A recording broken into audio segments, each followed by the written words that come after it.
The book friend group is 725 051 233. There are very few people now. You are welcome to come and blow water. I will often haunt the book friend group. Add recently, I have seen a lot of people use the setting of my book to promote it everywhere, and then when others ask, they will confidently say that they have read it from my book, so I will make a unified statement here. First, this book is not the official original work of Warhammer Medieval, nor is it an official setting. Please don't share the contents of this book with others, let alone say that it was me. Second, why this book is called The Throne of Warhammer is because the protagonist's weapon is a Warhammer. Third, if you are interested in the official original work and the official settings, you can go to the Warhammer War to check out the various information of the translation bosses. If you see a conflict between this book and the Big Brother's data, please refer to the data of the Big Brother. Thank you for your cooperation. The Nord Kingdom is only warm for 3 months of the year. At other times, it always seems to be enveloped by wind, snow, and cold. The winter here is so cold that the of dawn can bring the morning light here but cannot come to warm. The believers of the goddess of agriculture always try to find ways to sow hardy crops such as wheat, barley, rape, etc. in those fertile but year-round cold lands. The annual crop of agriculture barely supplies the country's rations. At night, Ulan, which is located in the north of Nordland, is quiet and quiet. It is the middle of the winter season again. As always, the sky is full of goose feathers and snow falls on the roofs of every household. The air of the town was silent, thick black smoke billowed from the chimneys of the houses, the stars in the sky brought faint starlight on the ground, but the snow buried everything. In this season, the sun goes down very early. After dark, the sooner you return to the town, the safer it is, and the slower you return to the town, the more dangerous it is. After sunset, there are everything in the wild, robbers and beastmen. The northern barbarians who come to loot from time to time, and even the terrifying greenskin or the undead are haunted from time to time. The residents of the town basically do not choose to go out at this time. Only the door of the house and the warm fireplace can bring them safety. Since a world clad in silver, except for the occasional patrolling guards, the town is dark, like a dead city. The cold wind in the middle of winter is constantly whizzing by, and snowflakes are fluttering in the sky, in the coldest season of the year. The residents of the town can only hide in their own homes, looking forward to the moment when spring comes as soon as possible. A black leather boot stepped on the steps of the city gate, making a creaking sound, and a man in a black leather suit appeared. He was wearing a leather three-cornered hat with the brim pulled very low. There is also a lot of snow on the hat. This man is tall and mighty, with a one-handed long sword engraved with gold and silver patterns on his back, and a golden warhammer in his hand. The length of the hammer is very long, as long as half a person, and the bottom of the hammer handle is a spiral spike, flashing with an icy cold light. This man had a handsome face and always had a smile on his face. He looked like a priest, but judging from the fluff around his mouth, the man would be no more than 25 years old, and from the blood on his chainmail and his fierce eyes he knew that this person was definitely not a priest. The man looked left and right, there was no one on the road, and there were no traces of footprints on the snow on the muddy road. He sighed slightly and saw that there were sentries standing guard at the gate of the city, so he stepped forward and asked in an understatement. Said, "Excuse me, have you seen a pale man wearing a tall round hat, cloak, outdated long pants and black leather boots in the past 2 days?" The guard didn't want to answer. The man gently flicked off the cloak on his chest, and a silver white wolf head badge was revealed in front of the guard. "I'm sorry. I'm sorry, Lord Knight." When the guard saw the badge, he subconsciously stood up and saluted the man. 3 days ago, such a man did come here. He claimed to be Mr. Boot. Is the Lord's friend, so we let him in. He left early yesterday morning and went to the southwest. Mr. Boot? Hee, let me think about it. It must have been like this 3 days ago. A strange traveler rode a horse into the town. Who knew the man sneered, and he gestured with the guard's somewhat disturbed eyes. He wrote, so our loyal guard stepped forward to ask, but the traveler took out a few silver coins and gave them to our loyal guard, expressing that he did not want to show his identity. The loyal guard felt the sincerity of the traveler. It came from the sincerity of Mr. Bout, and then let him into the city, right? In the freezing weather, cold sweat broke out on the guard's forehead immediately, and the sweat quickly froze. He whispered, Knight, Lord Knight, please forgive me, please forgive us for being obsessed, I must have been at that time possessed by the evil god. I am willing to hand over the money to you, please forgive our sins.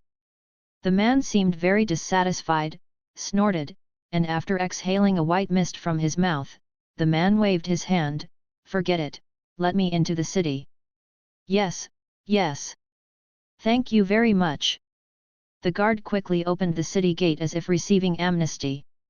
The wooden city gate slowly opened with the rotation of the simple wooden mechanism bearing. The man led the horse into the town, leaving behind the terrified guard. It was 6 o'clock in the evening, which was supposed to be the time when people in the town were active, but the weather in Nord was such that the sun had set as early as 3 o'clock, so he could only walk alone in the street, thinking for a while. What happened on the road? The salaries of the soldiers can guarantee food and clothing but cannot guarantee a rich life. In the face of some dispensables and not violating the military orders, it is understandable to accept bribes. Mr. Belt is really brilliant, and he has been in the service for many years. The devil hunter, he has insight into human nature, and a few silver coins have allowed him to avoid a lot of trouble along the way, but this makes it difficult for me to do it. The man raised his head and looked at the bright moon in the sky, and whispered, going to the southwest, Mr. Belt is planning to go to the port. Anyway, it's better to stay at this time. The night in the wild is too dangerous. The man thought for a while and decided to stay first. Stay for a day or two, and then go meet the woman from the Garland Council. The Nord Kingdom is a desolate and remote place, but even if it is a small town, as long as there are human settlements, there will be an inn. The man quickly found the inn, a 2-story building. From the outside, it should be there are about 10 rooms. Along the snow-covered mud road, the town's hotel is still open to all town residents as before. Through the sturdy wooden door of the hotel, the interior of the hotel looks like a party scene. The wooden tables and chairs are chaotically arranged. People communicate and drink barley wine in the hotel.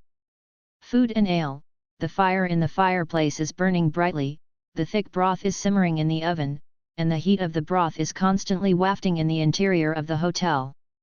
The icy weather outside and the scorching heat inside formed a stark contrast. The windows of the hotel were also covered with thick fog. Inside and outside, it was like two worlds. There were 2 drunk guys hugging by the bonfire in the center of the venue. Together, they danced the Nord folk dance to the cheerful singing of the bard, and a merchant from the empire was lamely being led to dance by a strong man. His strange movements made the audience laugh. Laugh. Ms. Freya. Another glass of barley wine.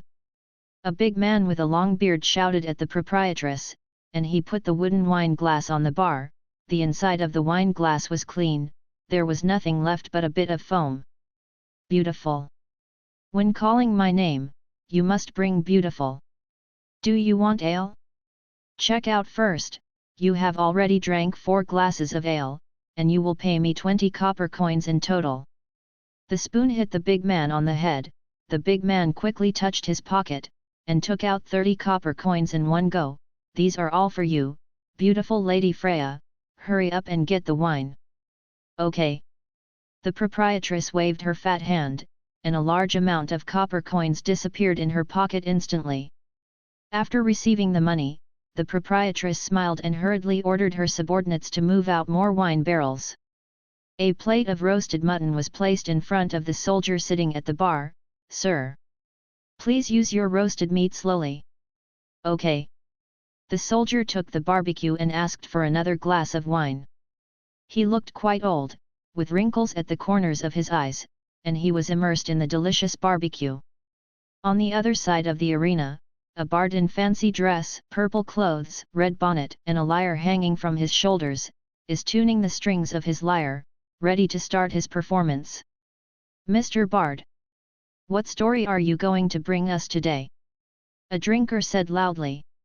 "Yet, we won't pay if it's not exciting," everyone shouted. Ho ho! In the hotel, everyone was booing, and the bard reluctantly straightened his clothes and began to play his lyre slowly. "Then, I'll bring you an old story today, a magnificent epic from 150 years ago. More than 1,000 years ago, the earth was peaceful and people lived and worked in peace and contentment.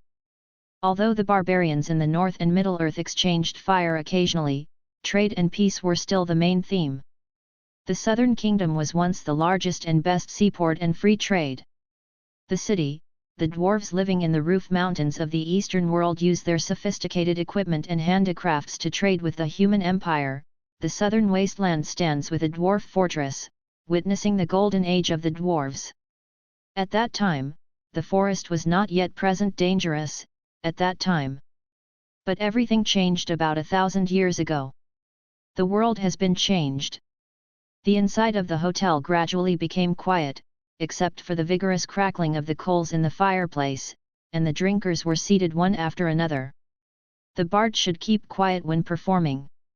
This is common knowledge on the mainland, but the one from the empire. The businessman's face was not very concerned, but he was still listening quietly. The bard began to play a melodious tune slowly. The tune was sad, but full of hope.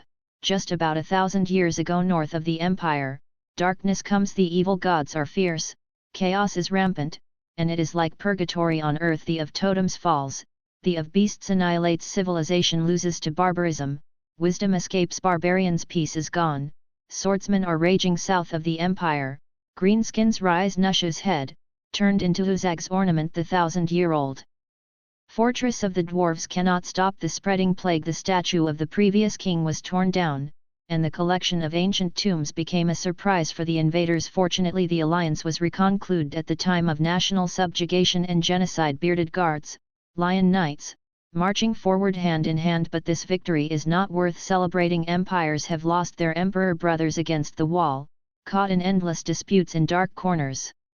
The dead rise from the grave, evil beastmen corrupted all parts of the continent. The world is sinking, everything is in danger. 150 years ago, a two-tailed comet crossed the sky, and the hero finally came. That's Ludwig the Savior. Demon Prince conferred the head, the evil shaman was killed. No matter how powerful the son of chaos is, in front of him is just a puddle of flesh. In the plains of Fascia, the righteous form an invincible coalition. Roar of the ancient dragon angel soars in the sky. The elf's staff and longbow gleamed. The dwarves make up the most sturdy copper walls and iron walls. There are even devils from the molten underground influenced by the Savior.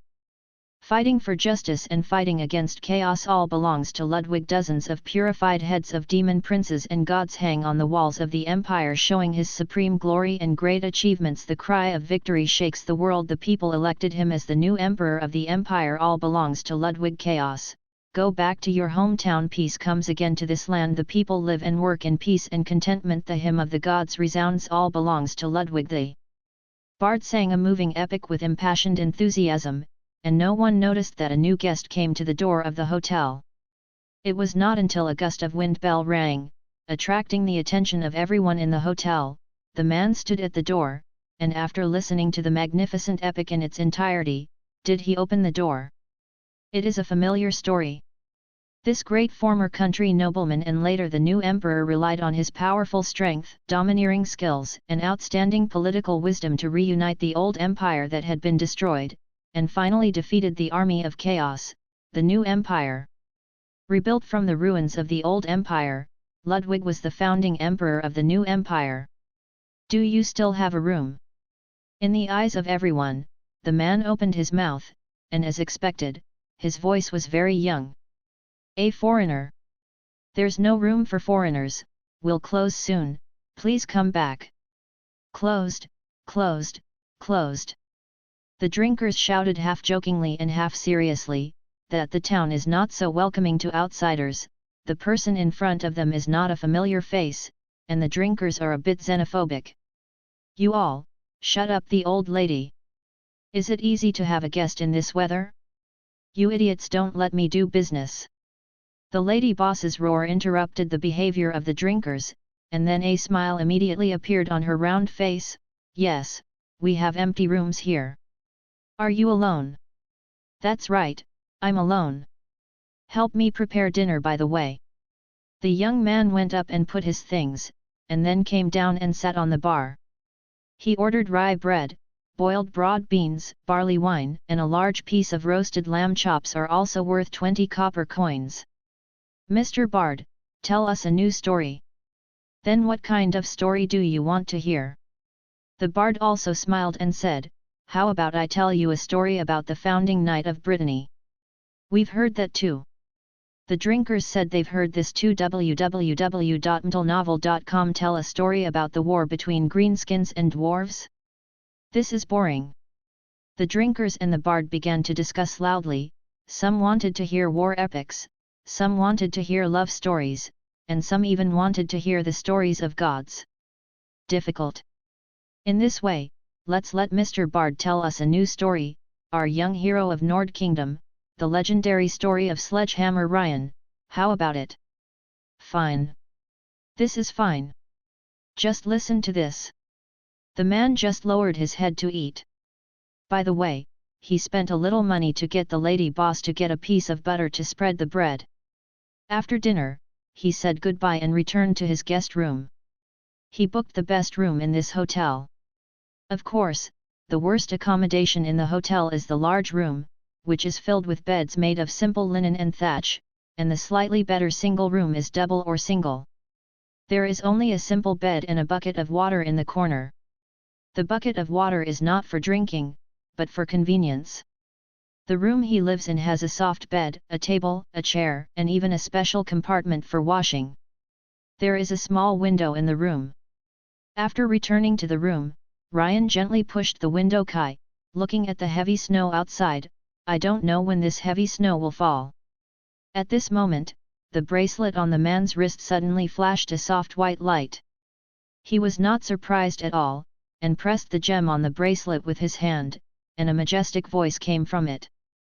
Lane, have you found any trace of Belt? I found it, but before that, can the Archbishop answer a question for me? Please say. Mr. Belt, what's going on? The voice inside the bracelet was silent for a while, and then the majestic voice said slowly, Ryan, you must know that Belt is a witcher. Yes, I know. He was eroded by chaos? A demon hunter who has been famous for 20 years was eroded by chaos. The young man's name was Ryan. He looked serious and listened carefully to what the Archbishop said. Then he recalled in his mind the information he had now. 150 years ago, the barbarians in the Chaos Wasteland in the north gathered a huge army of more than 500,000 people under the call of chaos, and went all the way south, destroying everything they saw along the way, and approaching the hinterland of the empire. And even breached the emperor's capital. After the Battle of Fascia, the new empire was re-established under the barbarians. The imperial parliament elected Ludwig as the new emperor of the empire. Since the original capital of the empire, Weismunz, had been completely destroyed, Ludwig was the capital. Brunswick, but the corruption of chaos has not faded away in the country. Corruption, disease, mutants, and followers of the evil gods are popular in the country of the empire. The army of the empire cannot always be thrown out because of some small things. As a result, the profession of witcher came into being. The degeneration of the internal culture of the empire and the spread of popular pagan beliefs spread to the entire country like vines. In such a dark and obscure era, some tough cleaners were needed. Wherever the witcher goes, he cleans up the heretics and monsters, fighting against chaos. Belt is such a demon hunter. He became famous 12 years ago. He alone wiped out an entire evil organization and became famous for a while, and even successfully won the title of Master Demon Hunter. But Ryan came to chase after Belt. In his hunting career, this Master Demon Hunter seems to have become more and more withdrawn, more and more unwilling to communicate with people, even unwilling to participate in routine gatherings, always acting secretly, and has been collecting what? 5 months ago, Innocent, the Archbishop of the Justice Church in the Nord Kingdom, received a letter from the demon hunter. Belt asked Bishop Innocent for help. He said that his ears were always haunted by the whispers of demons. In his sleep, he often dreamed of boundless seas of blood and endless slaughter, and sometimes he couldn't even control what he did. He was going crazy, and he begged the Archbishop to help him. This master demon hunter has always gone his own way, and has had many festivals with the Justice Church. After receiving the letter, Archbishop Innocent hesitated again and again, but decided to go and see what happened. Surprisingly, after arriving at the residence, the master demon hunter denied to the Archbishop that he had ever written a letter asking for help. He said that he had never written any letters to the Archbishop, and asked the Archbishop not to use this matter to try to interfere with his life. Innocent left on the spot angrily, and announced that everything he did in the future had nothing to do with his own. But Innocent was the Archbishop of the Church of Justice of the Nord Kingdom after all. Not long after he left in anger, he immediately realized that something was wrong. When he rushed back to Belt's residence, the demon hunter had already gone to the empty building, leaving behind, it was a terrifying experiment site. The demon hunter used living people to conduct experiments and created a large number of monsters that were half human and half beast. I can imagine what's going on. What I want to know is, why didn't the church use divine protection to protect the demon hunter? The young knight sat on the bed in the guest room and asked questioningly. Because he is not willing to pay the price. After the Archbishop said this, he turned off the communication. Long-term communication requires a lot of energy. What's the price? Ryan is a smart person, of course he knows what the so-called price is. The Justice Church is not a charitable organization, nor is it a just organization that selflessly destroys evil. The Justice Church emphasizes that justice requires a price, and many of their things are clearly priced. Demon Hunter Belter, unwilling to pay the price. The Justice Church is willing to recruit those witchers, and the witchers who have accepted the Church's inclusion can get vacations. They work 6 months a year. Among them, the Master Witchers will also receive the blessing of divine protection on a regular basis to ensure that they will not be chaotic. Power erosion. However, justice requires a price. 40% of the Witcher's income must be handed over as a protection fee. Many Witchers are reluctant to sign such a contract. If it defaults, the fate is very dire. Many Witchers cannot accept this condition, and Belt is one of them. The Church of Justice entrusted other Witchers to capture Belt, but none of them succeeded. When the body of the strongest Witcher in the Nord Kingdom Church, the Master Witcher Bent, was found nailed to a tree in the wild. After the pine tree, Archbishop Innocent knew something was in trouble, so he found Ryan. The relationship between Ryan and the Justice Church is good. He appreciates the clear price tag of the Justice Church. He does not hypocritically advocate God's grace and God's gift. The code of conduct for persecuting dissidents, so he has always maintained a good relationship with the Justice Church. It's really much stronger than the crucifixion in the Middle Ages. Thinking about it again, there would be no result. Taking off a full set of chain armor on his body, Ryan vigilantly set up multiple alarm devices, and then placed his warhammer and one-handed sword within reach by the bedside, leaning on the soft down pillow, low. The voice sighed, "Is it a foreigner?" Yes, Ryan is not a native of this world at all, he is a stranger. In an accident, he traveled from the Blue Life planet like this, but the so-called travel was not as beautiful as he imagined. He traveled for 3 days in a passage that was eerily filled with all kinds of illusions. Inside the passage, he met a mysterious man with long black hair and a suit of golden armor. He had his own adventure. When he came to this world, Ryan actually found that his body had turned into a 3-year-old child, and the wild dog on the road was watching him drooling. His adoptive father, Norman, the Lord of Orten, passed by at that time.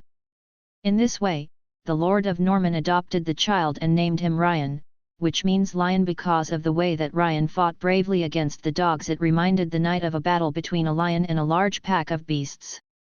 20 years passed in a blink of an eye. At the age of 18, Ryan embarked on a journey of travel. His footprints covered most of the Nord Kingdom, from the front-line storm fortress against the northern barbarians to the capital of the Nord Kingdom, Winter City, from the densely populated Nord spellcaster holy place Sky Castle, to the current town of Ulan. Ryan went to exchange for bounties with the Church of Justice by constantly hunting monsters and those who fell, and by the way took over some commissions from the Lord, and today, he already has a lot of savings. What will the future be like? Lying on the bed, Ryan gradually fell asleep. In the dream, he seems to have returned to his hometown. In the country under the red flag, the roads are still so congested. He gets up early every day to squeeze the subway to work. He works hard just to support his family and save money to buy a house. Fortunately, he lives in a city. Every holiday, he will go to see his parents and go out to play with them. His father's admonition, his mother's nagging, although the work is hard, it does not make people feel depressed. It's just that everything is slowly becoming blurred. He has been in this world for 20 years, and he still has a clear memory of that world, but the faces of his parents and friends who were most familiar in the past are no longer bright, as if they were covered with a shadow. Layers of shadows, in confusion and a touch of sadness, he seems to be endlessly falling in the darkness, falling. Waking up in the middle of the night, when he touched his cheek, there were tears all over his face. The next morning, Ryan got up early. After breakfast, it was still dark outside, so he sat on the seat in the hotel lobby and stared at the heavy snow outside. If I were really a stranger, it would be better. It's better to be a rich dog than a chaotic person. The young man sighed slightly. Sir, you got up really early. The hotel owner was sitting behind the bar, washing dishes and cups. Seeing Ryan sitting in the hotel lobby early in the morning, he said casually, Mr. Yesterday, you went to bed really early. Afterwards www.mtlnovel.com Mr. Bard talked about the story of our Nord hero, Sledgehammer Ryan. That was wonderful. The atmosphere was so hot, it's a pity you didn't hear it. He, Sledgehammer Ryan. I listen to his story every day, and even see it with my own eyes every day.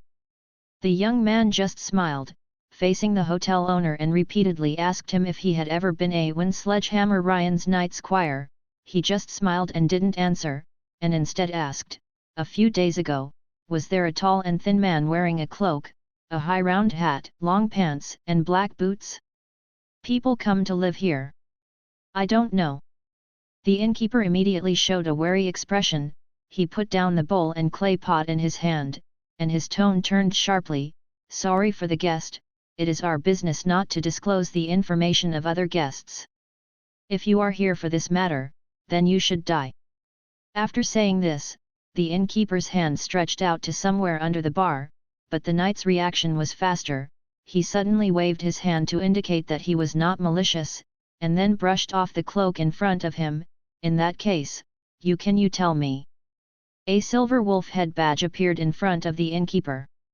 My lord turned out to be a white wolf knight. I'm very sorry, please forgive me. After seeing the badge, the innkeeper's face turned pale with fright, and he quickly apologized. It's right that you don't disclose the information of the guests. If you do business, you must abide by the rules of the industry. It's not wrong, but I am now ordering you as a kingdom knight to tell me the details. Ryan asked solemnly. Yes. The innkeeper quickly put down the small crossbow in his hand and told Ryan what he knew. 3 days ago, a tall and thin man in strange clothes came here. Can you tell me in detail? The young man frowned. Belt is a master of demon hunters. His anti-reconnaissance ability may not be as good as those of the kingdom's intelligence department, which specializes in intelligence work. Belt naturally also has rich experience in anti-reconnaissance. Ryan pursued all the way and encountered a lot of trouble. But no matter how Belter goes to the sky, he is a person who needs to rest and replenish food. The environment in this world is not as good as the earth in his previous life. The wilderness is full of danger. Belter is chased by Ryan all the way. Supplements more time. Therefore, Belt has to replenish food and sustenance. To replenish food and sustenance, he has to come to a human settlement. This gentleman is very strange. He said a few words from the beginning to the end, indicating that he wanted a room, and also asked us to help him buy some wine and dry food. It seems that he took out a gold dinar. We did the same, especially since he ordered 3 pounds of beef. It took us a lot of effort. Sir Knight must know, where are we going to get beef at this season? The hotel owner complained. A single gold dinar is enough for a family for 3 or 4 months. Ryan nodded. The price of food is different in different seasons. In spring and summer, a pheasant can only be sold for a dozen copper coins in the market, but in the middle of winter now, a live pheasant can be sold for 2 silver dinars, or 200 copper coins. The most valuable meat is beef, because cattle are property and important labor for people in this world, so chicken, duck, and mutton are relatively cheap. Only beef is the most expensive. But no matter how expensive it was, 1 gold dinar was enough to buy 30 pounds of beef, so in the end the innkeeper got a few packs of cooked beef and dry food for the mysterious man, and the man left before dawn the next day. Hotel. There's no reason. The city gate guards won't open the city gate until it's dawn. Did he say where he would go? The young kingdom knight was still frowning. The opponent's difficulty was unexpected, and he still couldn't figure out whether the demon hunter master really gave in to chaos completely. Regardless of whether he has completely fallen, I will completely destroy him. Ryan made up his mind and killed several demon hunters and a demon hunter at Belter, and he would definitely kill him on the spot. Anything that is polluted by chaos will either be purified or completely wiped out. After a conversation with the hotel owner, Ryan nodded. The sky outside finally brightened slightly. The young man got up and decided to go to the town to see, because if it was as the hotel owner said, then the distance between Ryan and Belt is about 2 the journey of the sky. This kind of journey, Ryan can say that he can't catch up with the cunning master of the demon hunter. With the current situation, Ryan thought that he had better wait here, waiting for the woman from the Garland Council to meet with him, let her open the portal, and go directly to the next location that Belt might reach. The sky was getting brighter, and the snow didn't stop, so Ryan got up and walked to the hotel door. The hotel owner saw that he was neither arrogant, kind, nor bullying, and he had some good feelings for this Lord Knight, so he took the initiative to say, "Master Knight, now it's windy and snowy outside, so you'd better rest in the house. It's already bright, so if you don't go out to take a look at this time, am I still waiting to play hide-and-seek outside when it's dark?" The young man turned his head and smiled. With a shimmering light, he shook his hand and left directly. Black hair? Blue eyes? Already a knight of the kingdom at a young age, ah! Could it be? After seeing the color of the young man's hair and the look of his eyes, the innkeeper suddenly widened his eyes. Most people in the Nord Kingdom are blonde and blue-eyed, and very few are black-haired and blue-eyed, and this young man will definitely not look more than 25 years old. He suddenly thought of the story of Sledgehammer Ryan, the knight of the Nord Kingdom, the hero of 10,000 people, the one sung by the bard last night. Sledgehammer Ryan in the story also has black hair and blue eyes. He was a little too afraid to think about it any longer. Walking out of the hotel, Ryan was walking on the street in the snow. The cold wind and blizzard hit him in the face. The midwinter season brought a lot of trouble to his task, especially this season. The winter in Nord, only those who have experienced it will know how cold it is. In this season, the vast majority of people will only hide in their homes and enjoy the warm fireplace. The nobles are, the merchants and mercenaries are, and the farmers are also. In this season, farmers mostly repair tools, sew clothes, and tanner hides at home. But it doesn't have to be. Occasionally, some hunters or fishermen will go out to try their luck. If they can catch something this season, they can make a small profit. The huts on both sides were regressing in Ryan's eyes. The houses inhabited by the Nords were a kind of longhouses. The roofs made of wood and thatch extended from the heights to the ground. The houses were very long but not wide. Lots of firewood, and the door was tightly shut. According to Ryan's many years of travel experience, there are not many people who are hospitable, because many people have paid a heavy price for it. The golden warmer was carried by Ryan. Considering a lot of troubles before, Ryan finally flicked off the cloak, so that everyone could see the White Wolf Knight badge on his chest for the first time. Sure enough, when the town residents who were originally quite repulsive to outsiders saw the badge on Ryan's chest, they no longer held hostility, but responded with awe and admiration. Ryan saw a man in his 30s.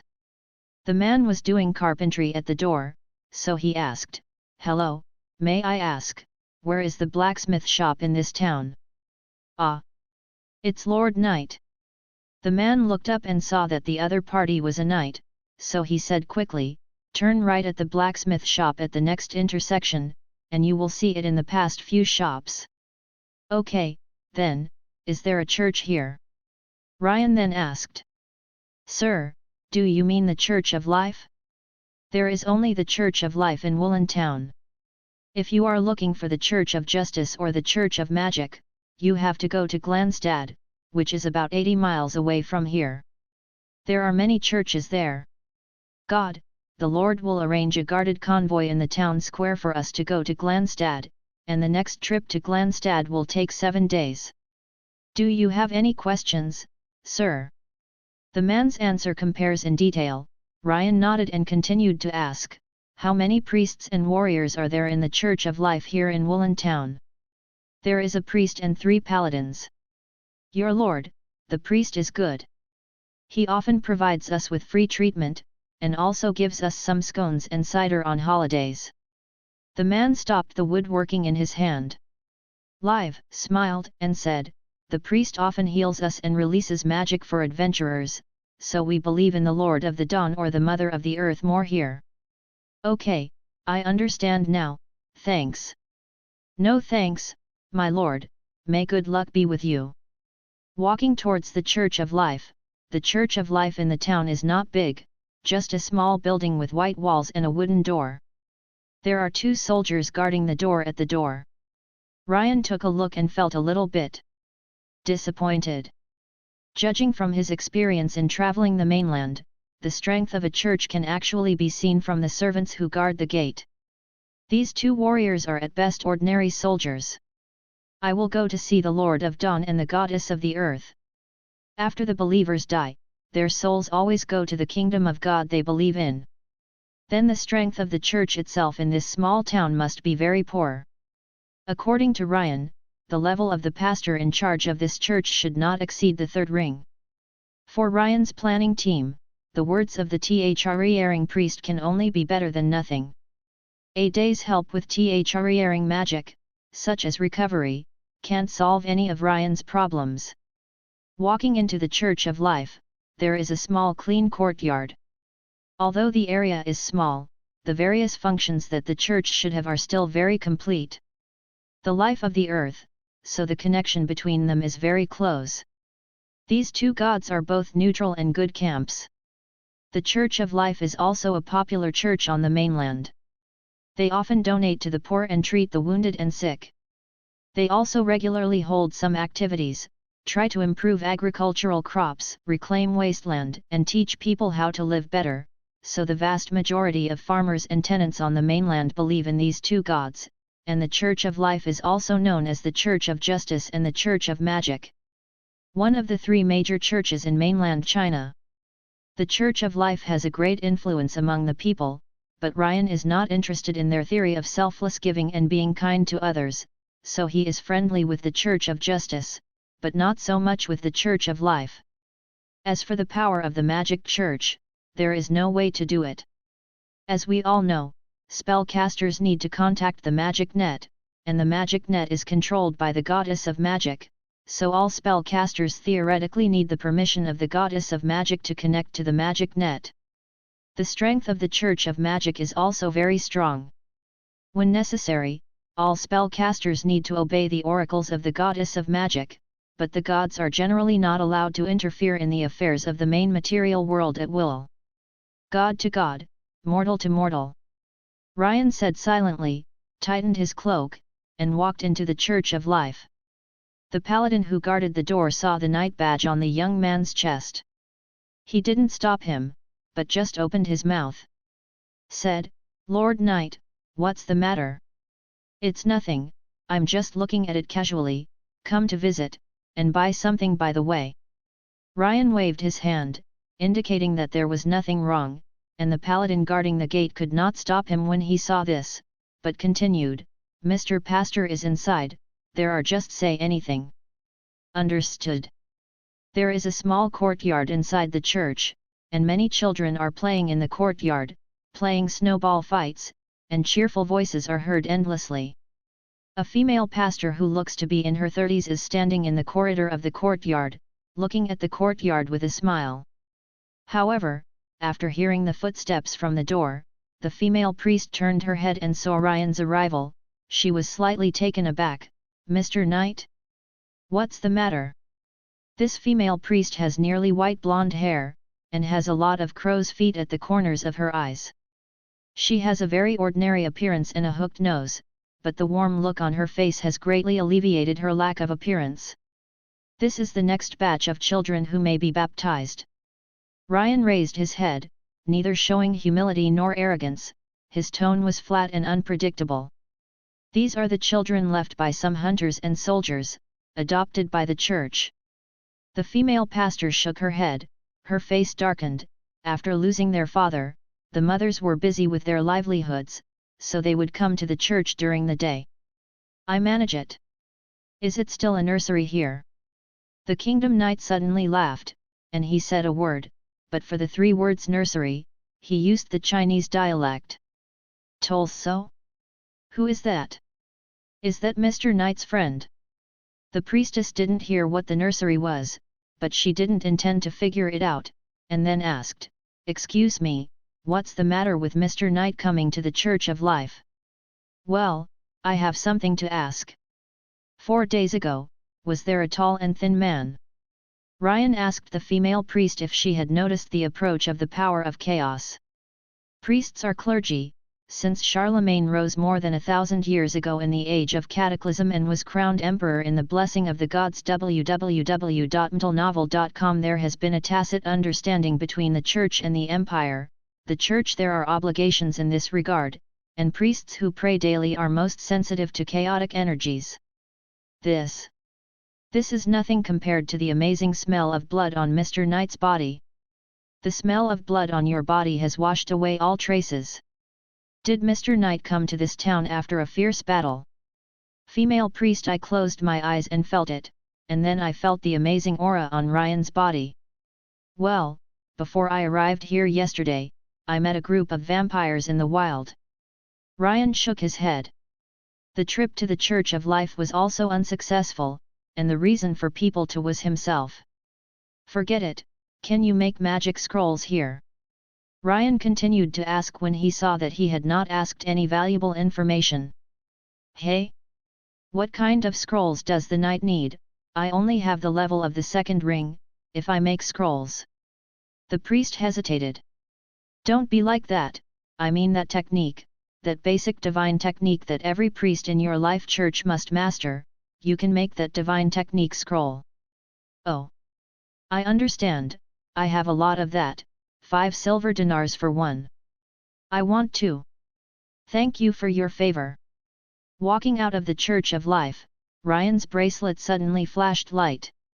Upon seeing this, the Kingdom Knight found an unoccupied corner and pressed the gem on the bracelet. Archbishop Lane, there is a new situation. According to the report of the paladins who participated in the arrest, Belt was witnessed near the Mean Forest, which is 30 miles away from Woolen Town. It is very likely to hide in the deep forest. Please be careful, don't come in. The majestic voice continued. Mayan Forest? Well, I got it. By the way, where is Teresa? Ryan asked casually after thinking of something. Teresa? Did you mean Ms. Trovuk?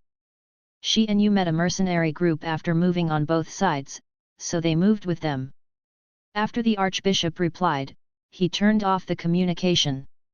What a stubborn woman! Ryan shook his head.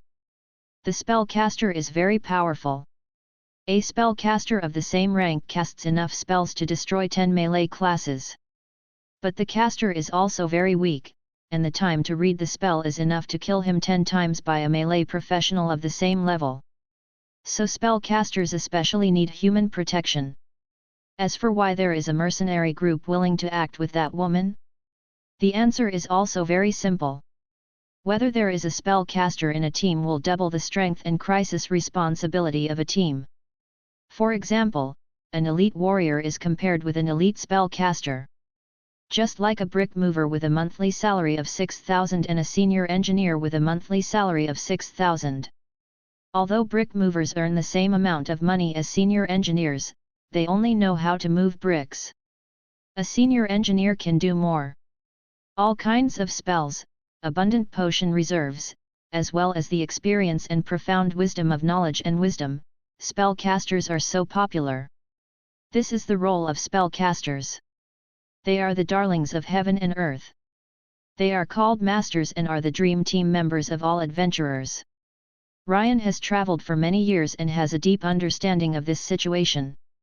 For example, he knows if a mission requires an elite caster to dispatch once, then the expected return must be at least 10 gold dinars, otherwise it is impossible to persuade the master to dispatch. Ryan also dreamed of becoming a mage when he first crossed, but it made him very sad. After testing, he did not have enough magic affinity, and he was destined to miss the mage in this life. Reality is not a game. After all, there are very few people who can have the talent of a spellcaster. Only 0.1% or even less people will have enough talent to embark on the path of arcane magic. 90% of them can only be ordinary apprentices for life, and only breakthroughs can be made. Ordinary rank, after entering the elite rank, they can be regarded as spellcasters who can truly be on their own. But while Ryan stretched out his hand, his azure blue eyes gathered light, and light blue energy threads lingered on the tips of his fingers, and then disappeared without a trace.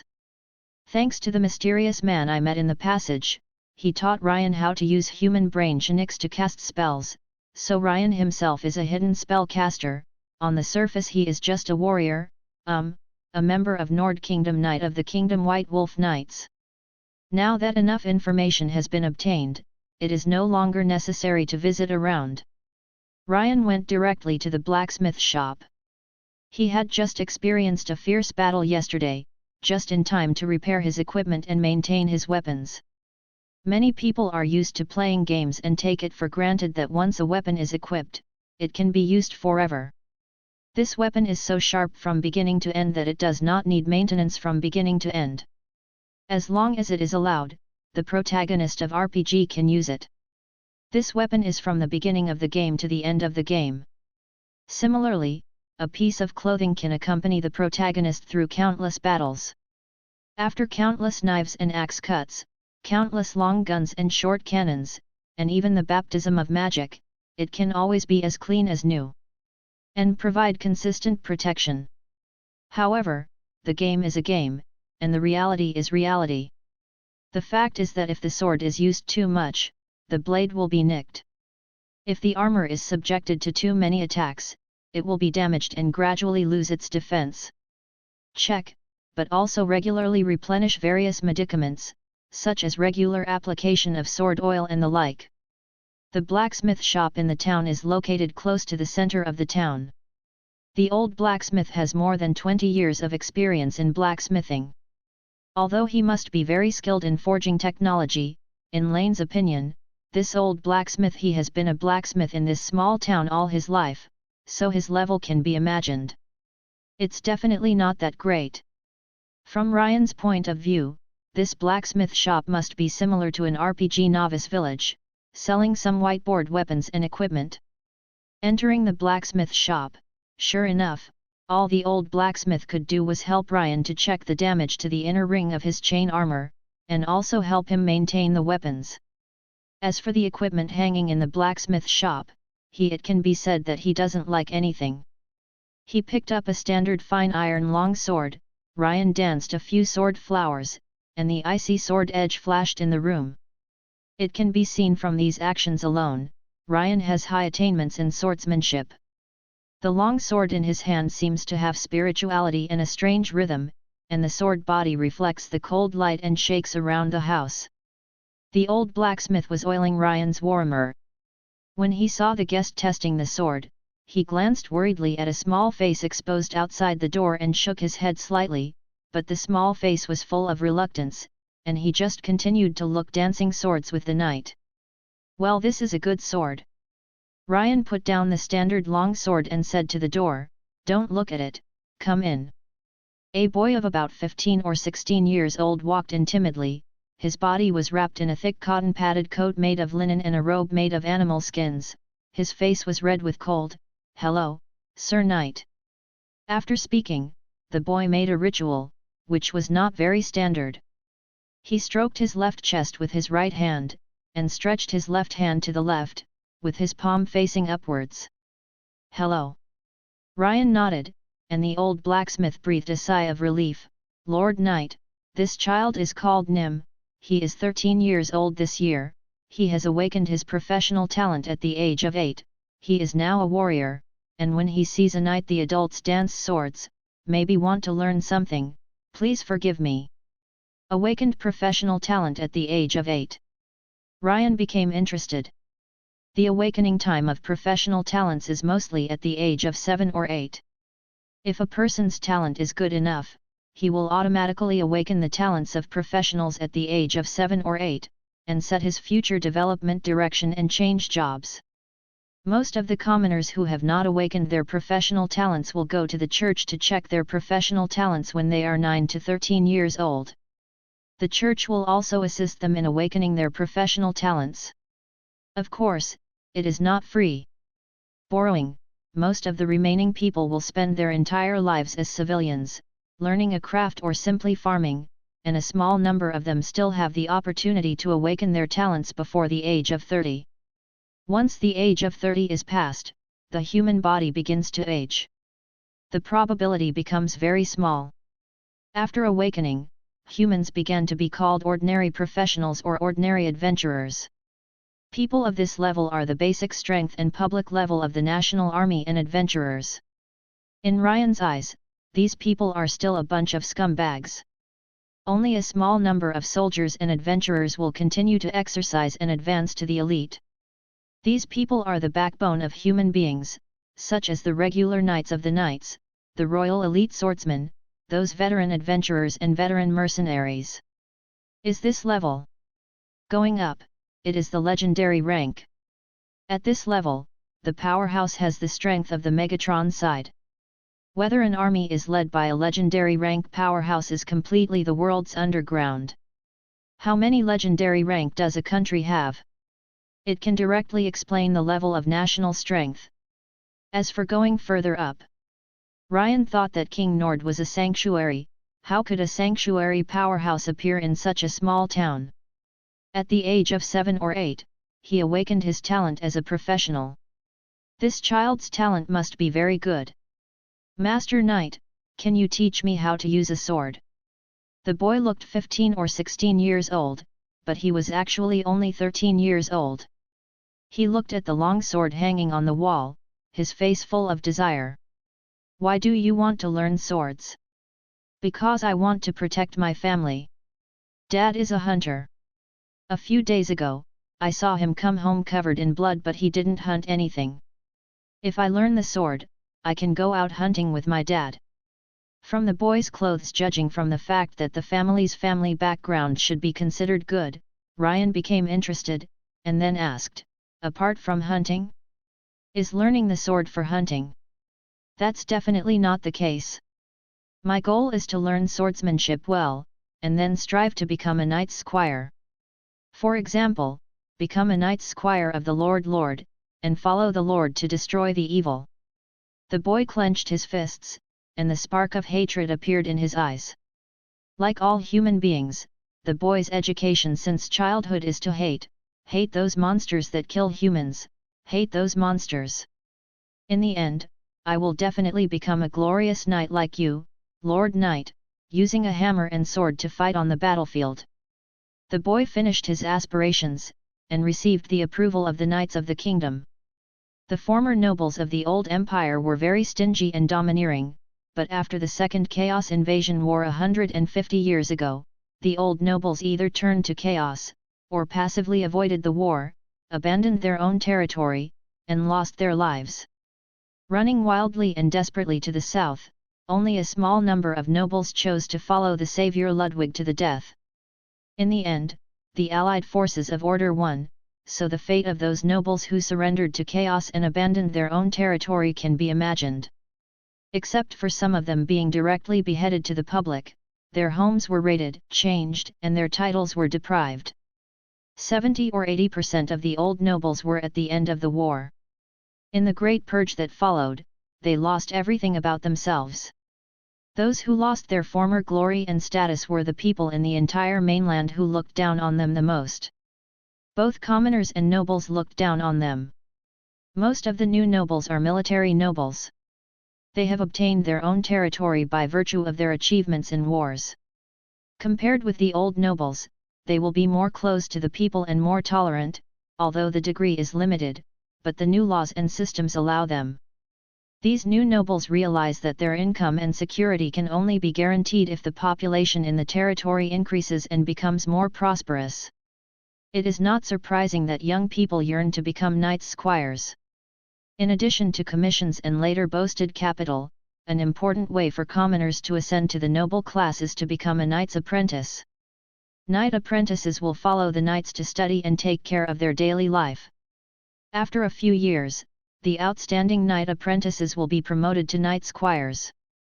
The squires begin to have a certain status and can follow the knights to the battlefield and make military achievements.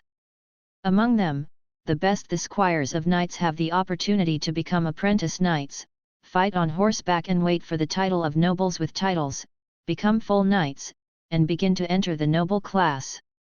However, at this time, the official knights are still not kingdom knights like Ryan. These knights are generally called ranger knights. The biggest difference between them and the kingdom knights is that they have no fiefs. Any kingdom knight will have at least one small village and a few mushin as his own fief, but there are also kingdom knights like Ryan who refuse the fief and only receive stipends on a regular basis. The biggest difference between ranger knights and kingdom knights is here. Kingdom knights have a stable income, while ranger knights do not. If you wait until someone like Ryan is officially canonized by the kingdom as a document and becomes a kingdom knight, then he will completely become a member of the noble class. No matter how much the general peasant class is promoted, it will be kept at this level. Unless there is a special case, most nobles cannot allow non-aristocratic peasant class to enter the noble pyramid that holds the title. Out of interest, Ryan also pointed out a few tricks for the child. Seeing that it was getting late, in the middle of winter, there were only 6 hours of daylight in Nord, so he had to hurry up and get ready to leave. "Thank you, Lord Knight. Can I ask your name?" Ryan taught the boy a set of the most basic swordsmanship of the Nord Kingdom army, the cross swordsmanship, and then left. Lane. Well, my name is Ryan. Ah, are you? Haha. After returning to the hotel had become much busier. Ryan went back to his room to sort out his things, and he was ready to leave. "Mr. Knight?" "Hello." A middle-aged man who was sitting in his seat enjoying lunch saw Ryan coming down from the upstairs and saw the knight's badge on his chest, and took the initiative to chat up. "Good noon." Ryan realized that this was the businessman from the Empire who was partying with the locals in the hotel last night. "My name is Oliver, I'm from the Empire, can I be lucky enough to know your name?" "Mr. Knight." The businessman stretched out his hand, and Ryan frowned without a trace. He has experienced a lot of communication with businessmen. It has a strong purpose, and businessmen who take the initiative to please must have something to ask for. Ryan, my name is Ryan. The businessman looked to be in his 40s, with long hair and a pair of round monocle glasses. He was well dressed and had many gold and gemstone rings on his hands, but Ryan knew at a glance that he was not very advanced. The thing is, the silver wrench on his left thumb looks out of place, but Ryan can feel the fluctuations of magic from it. If he is not bad, this should be a magic item. Interesting. Just as he was about to have a full meal and then set off, Ryan also had time to chat with the imperial businessman. From his mouth, he learned that the businessman originally acted with the caravan, because the Lord of Woolentown still owed the final payment was not settled, so he came here specially to collect the payment. Ryan noticed that the businessman's guard equipment was good, with uniform standard scales and standard long swords, and two of them still had crossbows behind them. The wealth of a businessman can be seen from his guards and his dress. The wild roads in this world are very dangerous, and all kinds of monsters and robbers are wandering in the wild, but if it is a matter of human beings, most nobles and businessmen are locked up for ransom, not killed. Mr. Knight, are you lucky enough to know your name? My name is Ryan. Black hair and blue eyes, less than 25 years old. When I saw you yesterday, I knew that you were the hero of the Nord Kingdom, they called it. Oliver said, I know your little secret, he snickered, with a little sympathy on his face. I never thought about hiding my identity. Ryan scooped up a spoonful of broth and complained. Mr. Lane doesn't really look like a Nord, like our imperial people. www.mtlnovel.com. The Aachen blood among our imperial people is black-haired and blue-eyed like Mr. Lane. This blood is in our empire. Is the most popular object, but also black-haired Brunswicks like me and brown-haired Mrs. Alda. The businessman didn't seem to intend to go straight to the point, but chatted pedigree. Blonde people with blonde hair and blue eyes must be treated well in the empire, while those with red hair, yellow skin and dark skin are not so popular, right? Ryan chuckled, seeing the businessman not going to go straight to the point. He didn't say anything, just quickened the pace of eating. Charlemagne is the blood of Aachen with black hair and blue eyes, and the first 12 Carolingian knights to follow him also include the blood of Brunswick and the blood of Aldolf. These three bloodlines are the most popular in the empire. What a surprise! Sure enough, Ryan was not in a hurry. Oliver started to be in a hurry. Mr. Lane, the wilderness in Woolentown doesn't seem to be very safe. It is said that people from the Church of Justice are hunting down an evil power, so. The businessman was obviously asking for something, and after talking a little about the situation, he said euphemistically, "Can we go together?" He paid for the expenses on the way. "Sorry, I have an appointment with someone." Ryan shook his head, looking regretful. "Have an appointment?" The businessman looked disappointed. "Yes, it's not good to make others wait any longer." Ryan put on the full set of equipment, lifted the warmer, braved the snowflakes, and walked out of the hotel. "May the goddess of luck bless your future path, Lord Knight." The innkeeper looked at Ryan's background and said silently. "There's no way, fake, Mather, let's go." Oliver, the businessman, sighed. He had stayed in this town long enough, and he had to go. "Let's go." The sky was bright, and a black figure shuttled through the forest. His speed was very fast, but there was not much sound. The figure was wearing a bowler hat, a cape and a tuxedo, outdated trousers and black leather boots. His face was hidden under the kerchief and cape, and his face was barely visible. All he could see was his blood-red eyes, which had become cloudy, and the blue-grey, densely covered surface of his skin were like worm-like threads attached to the surface of his skin. Hey, this person wants to catch me."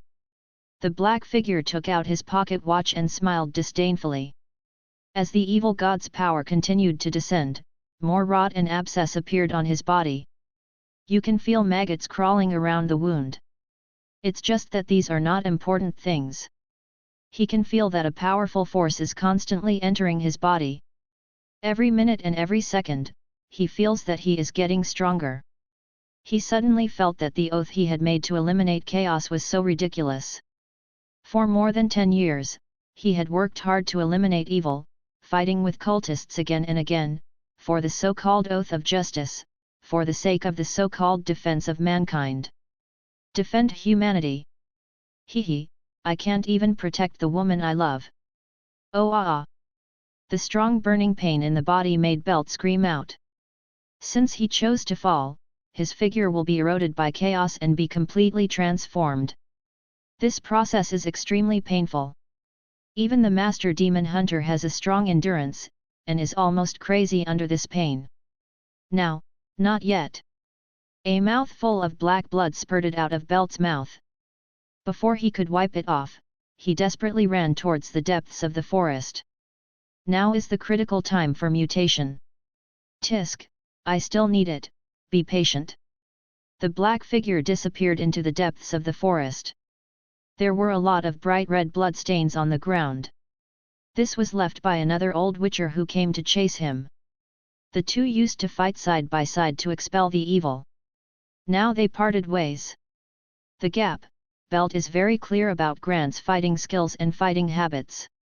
After the strength of the fallen hunter has greatly increased, the old witcher is naturally not his opponent, and he was killed. It's just that Belt is in the process of mutation and has no time to spend any more time. I chased my old comrade who was seriously injured. The heavy snow that had been falling for several days showed no sign of stopping. Ryan walked out of the town and walked alone in the world of ice and snow.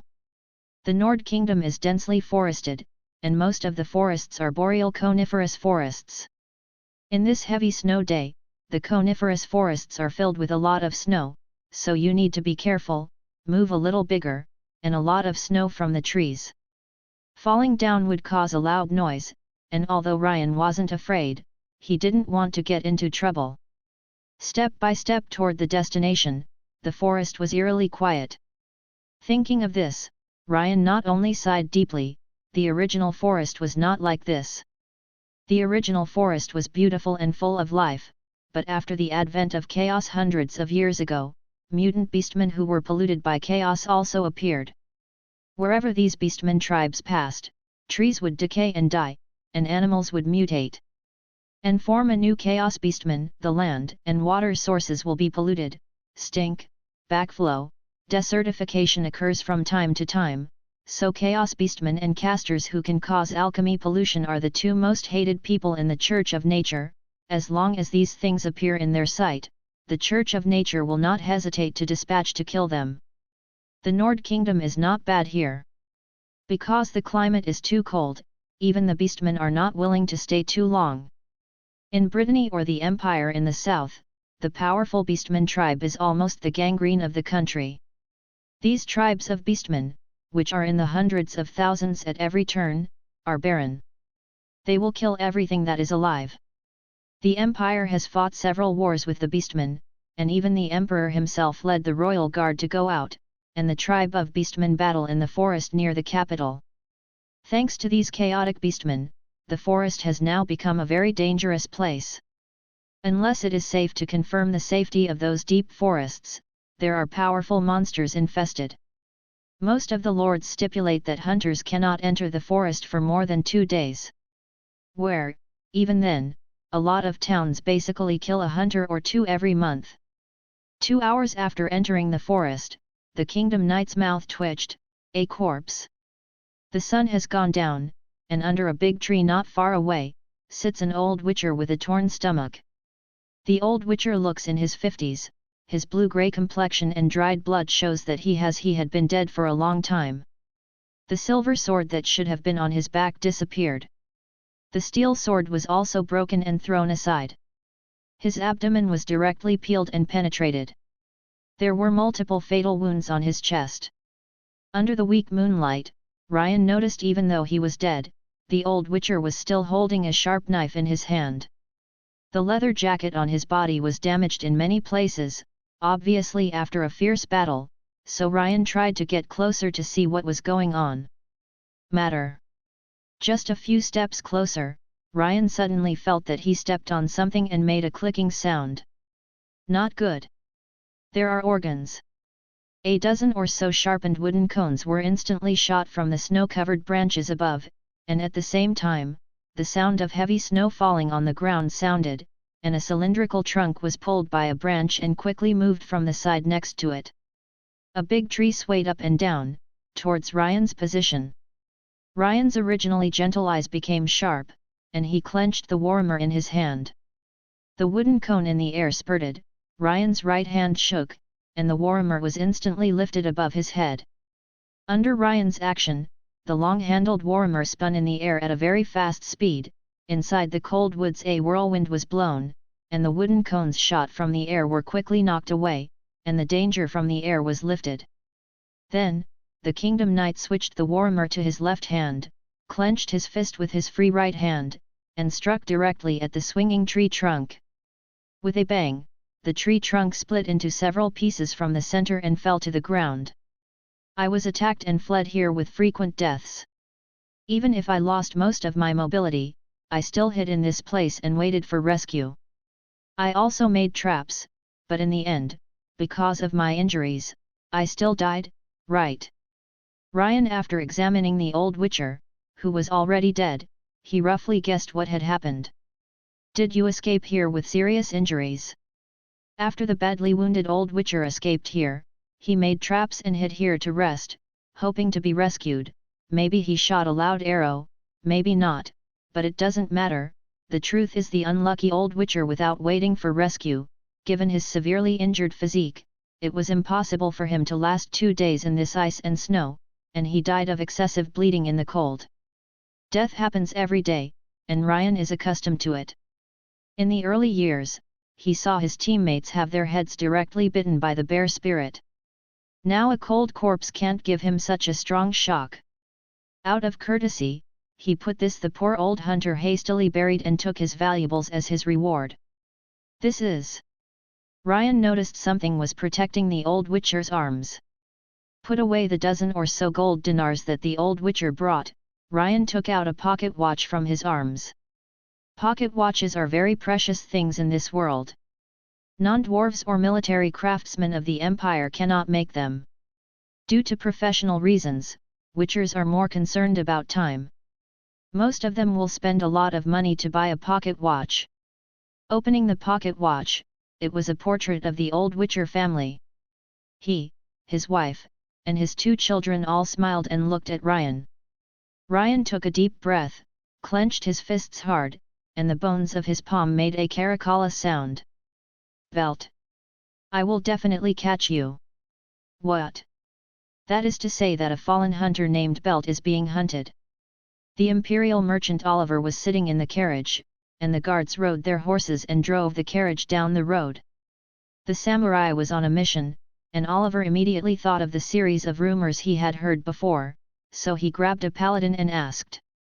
What he was holding was a young paladin who looked to be in his 20s. His brows were somewhat rebellious, unlike the paladin who took the lead. His eyebrows were covered with frost, and when the young paladin saw it, he was the businessman's tone was not very pleasant.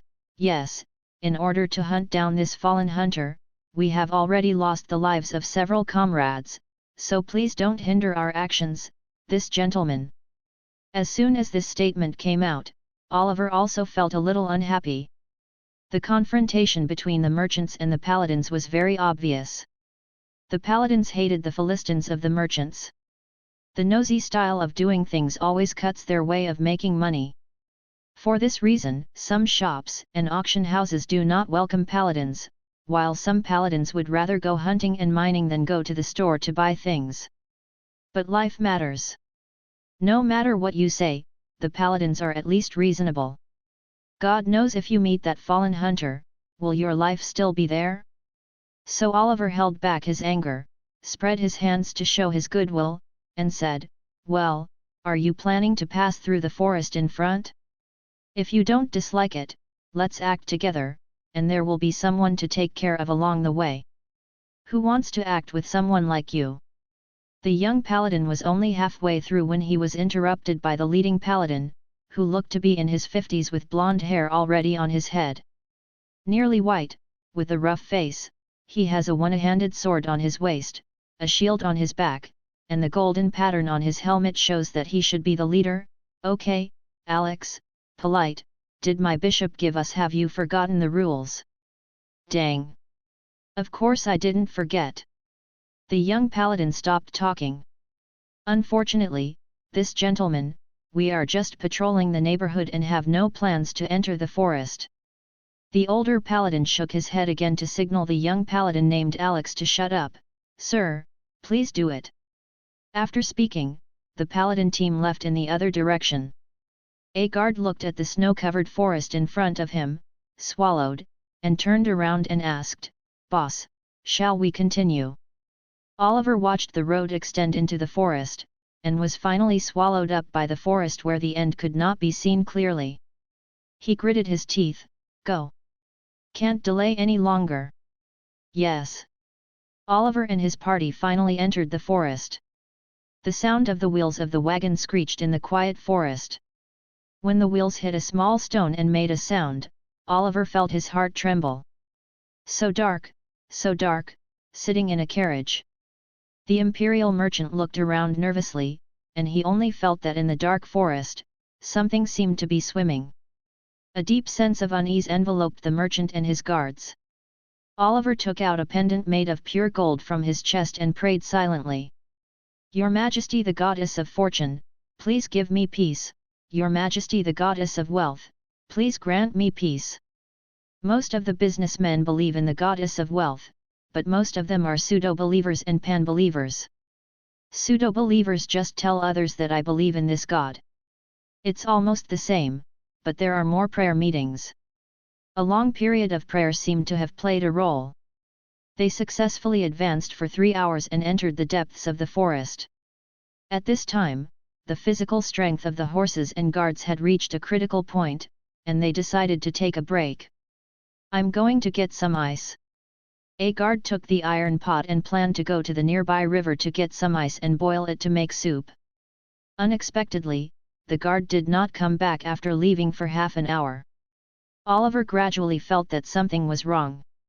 The businessman was sitting against a big tree, with a kettle in his hand that was filled with warm water that had just boiled, and a piece of bacon in the other hand, looking towards the river again.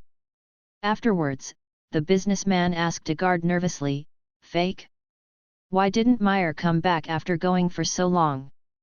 The guard named Fake shook his head suddenly. I don't know. www.mtlnovel.com boss, The neighing of the horses interrupted the conversation of several people, followed by the slight tremor of the ground. Dong dong dong dong. Hearing this voice, the expressions of several people changed greatly. Fake subconsciously threw away the spoon that was holding the soup in his hand, and immediately held the hilt of his long sword. Oliver even crawled and hid behind his guard. Completely ignoring that the fur coat on his body was covered with snow and mud, he looked pale at the location where the sound was made in the depths of the forest, feeling that his heartbeat was getting faster and faster. Dong dong dong. Wow wow wow. A small war dog first appeared in front of several people. The appearance of this war dog was very ugly, and there were all kinds of terrifying scars on his face, and a white mouth appeared in his open mouth. Disgusting saliva is slowly dripping from the fangs of Sen Sen. The Chaos War Dog is the Beastman War Gang. Fake screamed, grabbing the crossbow machine behind him and pulling the trigger directly at the war dog. Hey! A crossbow arrow slid through the icy air and plunged straight into the middle of the war dog's head.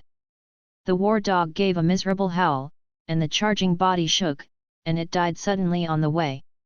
Okay. Oliver clenched his fists and whispered, but before he could finish saying a word, a dozen war dogs rushed forward. Full of thirst for blood, it is frightening.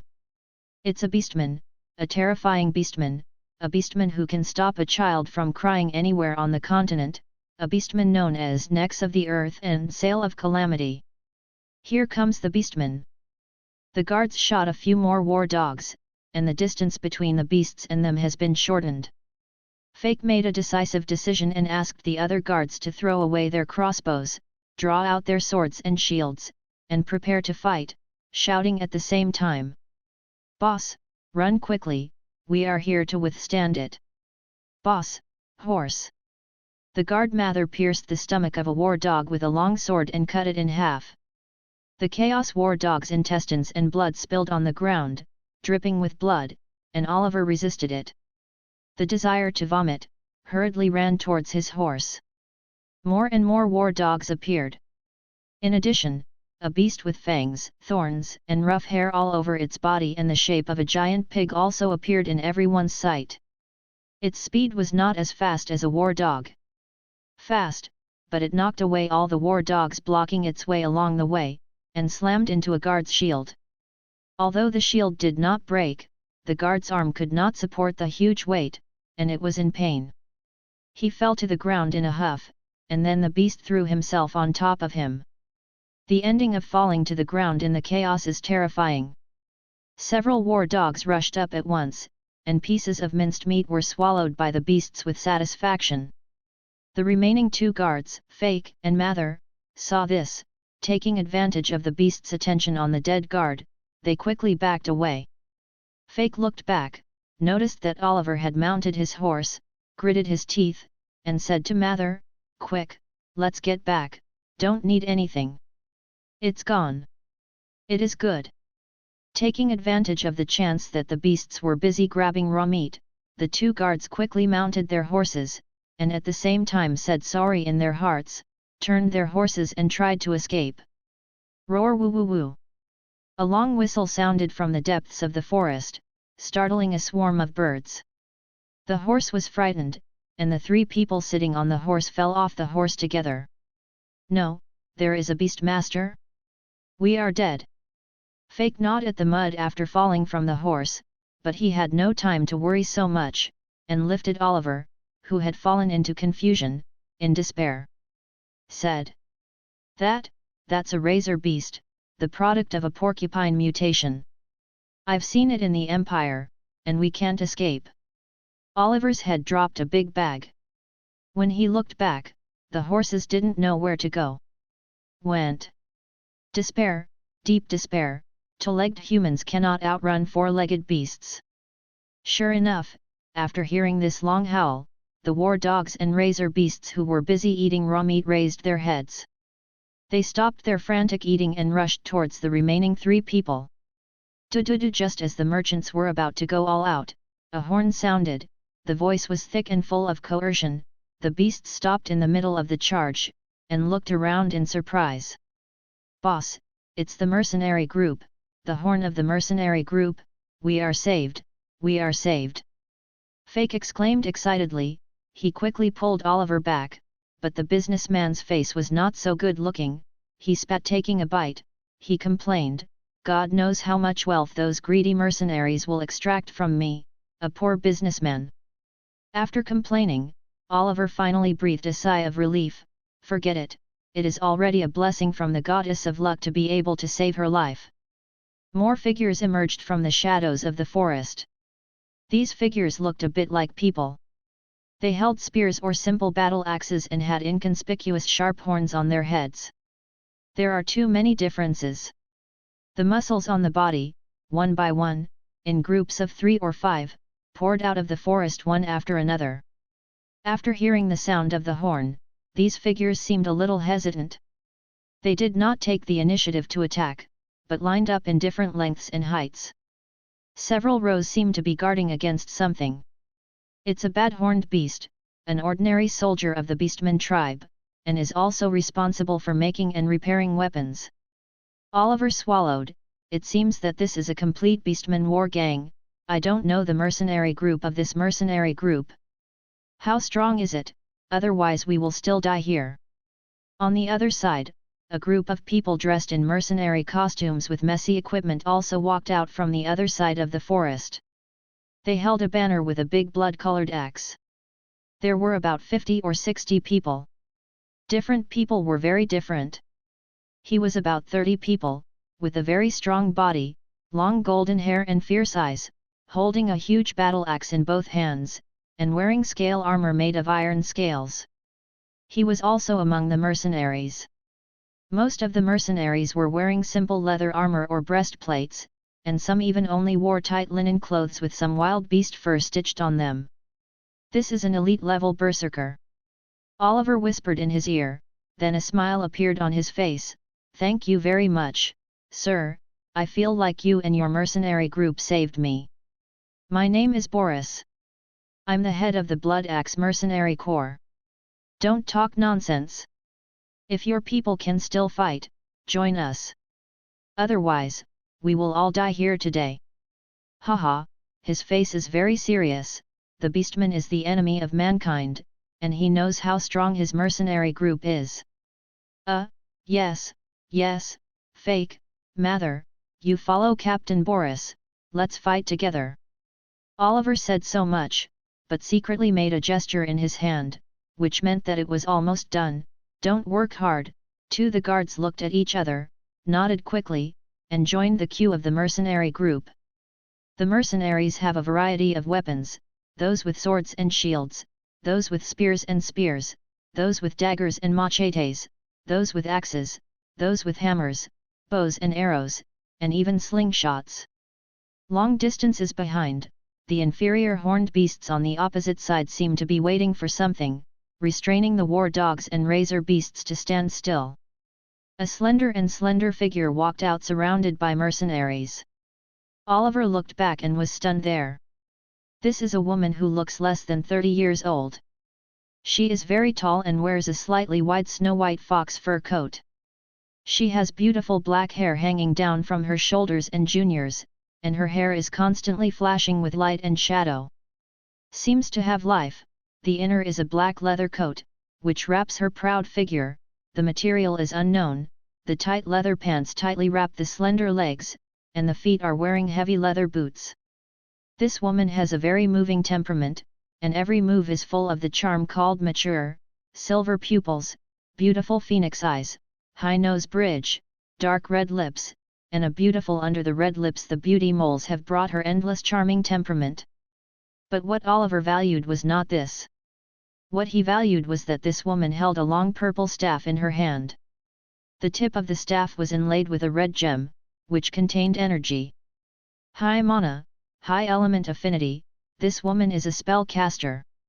Oliver's heart is certain, there is a spellcaster, why can't he win? Mr. Boris, launch an attack as soon as possible. I can feel the energy of chaos. It's myriad magic rock. There are myriad magic rocks nearby, and the fallen hunters are activating myriad magic rocks to call for more beastmen. The female caster didn't even look. The imperial businessman glanced at her, her expression was very cold, and the tone of the command was the tone of the order. The head of the mercenary regiment said respectfully, "Yes, Ms. Trovuk. Be careful behind you. Beastmen like to flank and ambush the most." After speaking, the female spellcaster began to chant a spell, preparing to cast a spell. The sky blue mana gathered near her body, and the mercenary chief no longer hesitated when he saw this. He waved his hand. Order, attack. Yes. The mercenaries in the back row used bows and arrows. The mercenaries in the front had already started to get on fire with those bad horns. The bad horns lined up in a row, and many bad horns were shot. One head fell, and the formed line became chaotic immediately. The mercenaries took advantage of the situation to smash into the beast formation, and launched a tragic hand-to-hand battle. The screams and howls were endless. Ice body protection. After the hand-to-hand battle began, the female spellcaster's spell also arrived, and white hard lumps like frost appeared on the body of the mercenaries who rushed in the front. These frost crystals were only bounced off, and the mercenaries smiled proudly. After a mercenary blocked the spear with a shield, he raised his long sword and slammed it into the head of the bad-horned beast, and then kicked it with one foot. He kicked it away, and a nearby inferior horned beast saw the opportunity and stabbed the spear in his hand into his ribs, but the frost crystals directly bounced the tip of the spear away. The mercenary even used his shield to knock off a razor that rushed over. After the beast, he proudly raised his long sword towards the bad-horned beast. "Come here." Many times, the most frightening thing is not other things, but the fear itself. Magic is an unknown force, but also a powerful force. Seeing that it is unable to cause harm to this human being, the inferior horned beast wailed and turned around. Just run! The same situation appeared in many places on the front line. Under the attack of the mercenaries, the bad horned beasts were chaotic and fled for their lives. The morale of the mercenaries was high, and they chased and killed the fleeing enemies, but the mercenary leader shouted, "Don't chase it away." The commander's order was still useful, and the mercenaries gave up chasing, but when they were about to retreat, heavier footsteps and louder roars came from the depths of the forest. Hoo-ah-ah! A huge half-human creature rushed out of the forest and appeared in front of everyone. It was more than twice the height of an ordinary person, held a big axe, and had long horns like a goat on its head. Below is the face and strong body of a beast, with huge hooves, and hot air from its nostrils. Horned beast, with 2 hands pulled, the bad horned beast was torn in half by it. The corpse was thrown on the ground, Chaos Warhound and Razor Beast swarmed up, and instantly ate the flesh and blood of this bad horned beast. "It's the Beastmaster! It's the Beastmaster! Back quickly and rearrange the formation!" The mercenary leader kept shouting, raising his axe, ready for battle. The mercenaries quickly retreated, and half-human creatures with big axes appeared one after another from the forest. Although they were not as tall and strong as the Beastmaster, they were all over 3 meters tall. The beastman sneered and rushed into the battlefield. Trembling slightly, it seems that he is also afraid of the source of this group of disasters. It's horned beasts, they are all powerful warriors, and they are the main force of the beastman tribe. Oliver said silently as he retreated. The Imperial merchants have been retreating toward the female spellcaster, and there are many people there. At this time, only the caster can give Oliver a sense of security. The proud mercenary was far away from the chase, so he retreated the slowest. While running, he felt the wind in his ears. When he looked back, he felt cold all over his body. The Beastmaster had already come to him. A big axe was swept horizontally, and he had to raise his shield 1 step. In the end, the shield shattered in half, and the mercenary screamed and flew for several meters before falling to the ground. "My hand is broken, my hand is broken. Help me, who will help me?" The mercenary's left hand was severely deformed, and he fell to the ground on his back, constantly retreating, and the beastman leader approached with a grinning smile. Just when it was about to take off the mercenary's head, the beastman leader instinctively sensed danger, and he subconsciously raised his axe. Frostbolt! A coquettish shout. The beastman leader was frozen. It was a pity that it only froze for 2 seconds, the beastman leader shouted angrily, and the frost on his body shattered instantly. It held down the struggling mercenary, and the big axe swept away, and a head was held high by it. Air! It looked at the female spellcaster with an uncertain face surrounded by mercenaries, pointed at her, and called to the herd, "Women! Warlocks! Exterminate! You freeze me! I will kill you!" The mercenary's heart was directly pulled out from his chest by the beastman leader, and the heart even beat weakly. The beastman leader bit off half of the whole heart in one bite, and the blood spattered with a face, it chewed with satisfaction, and the scene looked chilling. Ho ho ho ho! After that, the howl of the leader of the beastmen resounded throughout the forest, shaking off countless snow. The bad horned beasts who were fleeing heard the leader's call, turned around again to join the battle, and the mercenaries fought back steadily. At this time, 30 or 40 horned beasts had appeared in front of the mercenary group, and the mercenary leader Boris had a pale face. "Ms. Trovuk, please move, I will resist these beastmen. You can't escape, there are wild beasts everywhere in the forest." The beautiful sorceress clenched her staff. www.mtlnovel.com. The sorceress raised her hand and it was a mind blast, and a black mana aura spread on the battlefield when it came. All the horned and inferior horned beasts felt a pain in their heads, and their minds seemed to be stabbed by needles. The offensive of the beastmen eased slightly, but several mercenaries had already died under the axe of the beastmen. Boris, seeing this, he joined the battle angrily. The mercenary leader held a big axe, and before entering the battlefield, he harvested the lives of several bad horned beasts. The performance of the mercenary leader naturally attracted the attention of the beastman leader. "You, fight me." Boris clenched the fine iron battle axe in his hand and walked forward step by step, the heavy snow blowing on his long golden hair and bushy beard, as the head of the mercenary group, facing the beastman leader's request for battle. He must fight, because only then can there be a chance of survival. The beastman is very powerful, but this kind of creature that eats the weak has a weakness, that is, the winner is the king. As long as the leader is killed, the morale of the beastman army will collapse instantly. Hoo-hoo-hoo-ah! Kill, men, and then, women. The beastman leader cut the razor beast standing in front of him into 2 pieces, and then signaled those obstructing horned beasts to get out of the way. Kai, the beastman war gang made away. Dong dong dong, the beastman leader rushed forward, and the mercenary leader also stepped forward, his heavy leather boots stepping on the snow, making a muffled sound. The distance is getting closer. The rough axe in the beastman's hand was stained with blood, and the steel battle axe in Boris's hand was flashing with a silvery white luster. Closer, closer. Ah ah ah ah. Boris swung his battle axe with all his strength. Boom. The axe and blades clashed, and the sound of gold and iron resounded throughout the battlefield. At the moment of the fight, Boris knew that he had lost, because the powerful force from the handle of the axe made his whole body numb. The beastman leader took a half step back under the strong impact. The head of the mercenary took 4 or 5 steps back in a row, using the battle axe to support him so that he didn't fall to the ground. The tiger's mouth in his palm cracked, and the bright red blood stained his golden beard a little crimson. Boris swallowed the blood from his throat and stood up forcibly. He wanted to fight again, and the anxious mercenaries quickly surrounded their head. "Human, shameless, let's kill together." The beastman leader pointed to the mercenary leader who was protected by several mercenaries.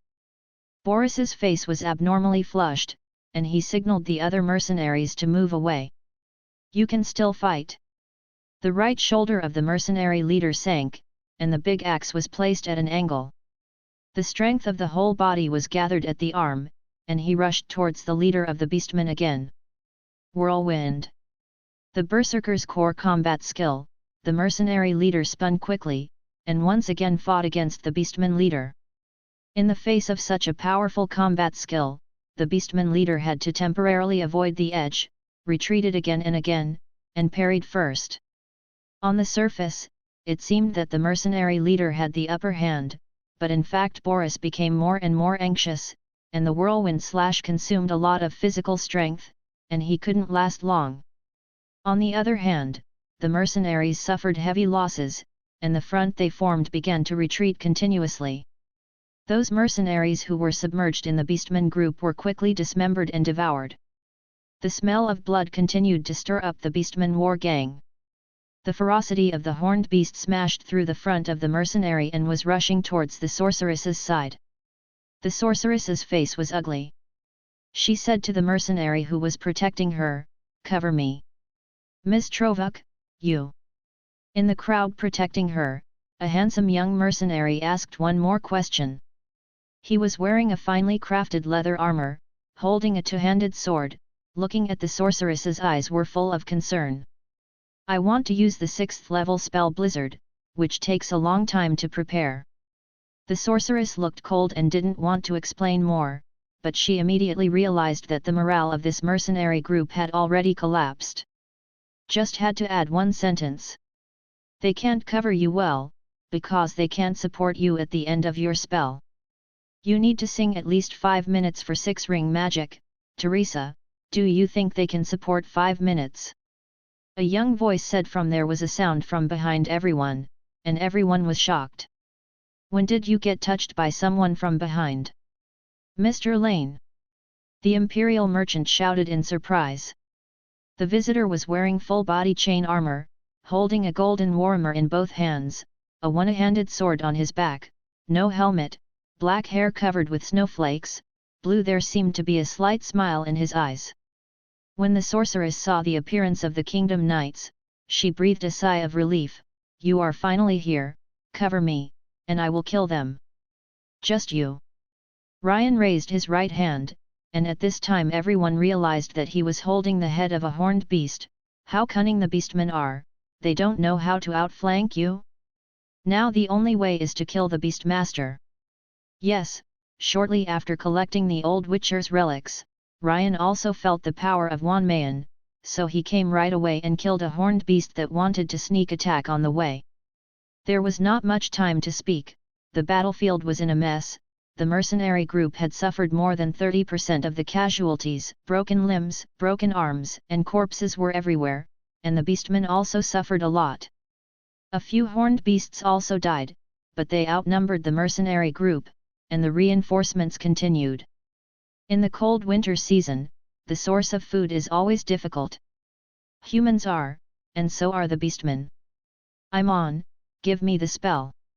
Ryan raised the warhammer and gave the sorceress a reassuring look. The sorceress was a little unwilling, but nodded, "Understood." An ice armor was added to Ryan's body. After using several spells in a row, the sorceress's face turned pale. In just 10 minutes, she released 4 spells in a row, took a deep breath, and the female the warlock begins to sing the magic of the 6 rings, blizzard. On the battlefield, Boris couldn't hold on anymore.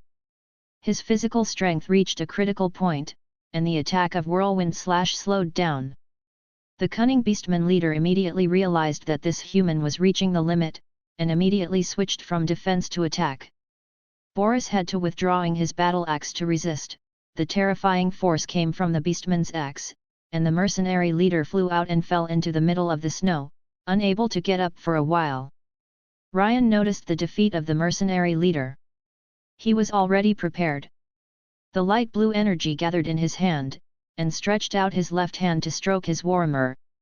The golden fine iron hammer head suddenly appeared. The color like a burning red soldering iron appeared, and it exuded a scalding temperature, and the snowflakes fell on the hammer and were quickly vaporized. This is Ryan's unique ability. The knowledge brought to him by the mysterious man includes the use of human brain Chinook power, which allows Ryan to use Chinook spells directly without going through the magic net, although he does not have the talent to release spells. But he can make his weapon with various elemental damage for a certain period of time.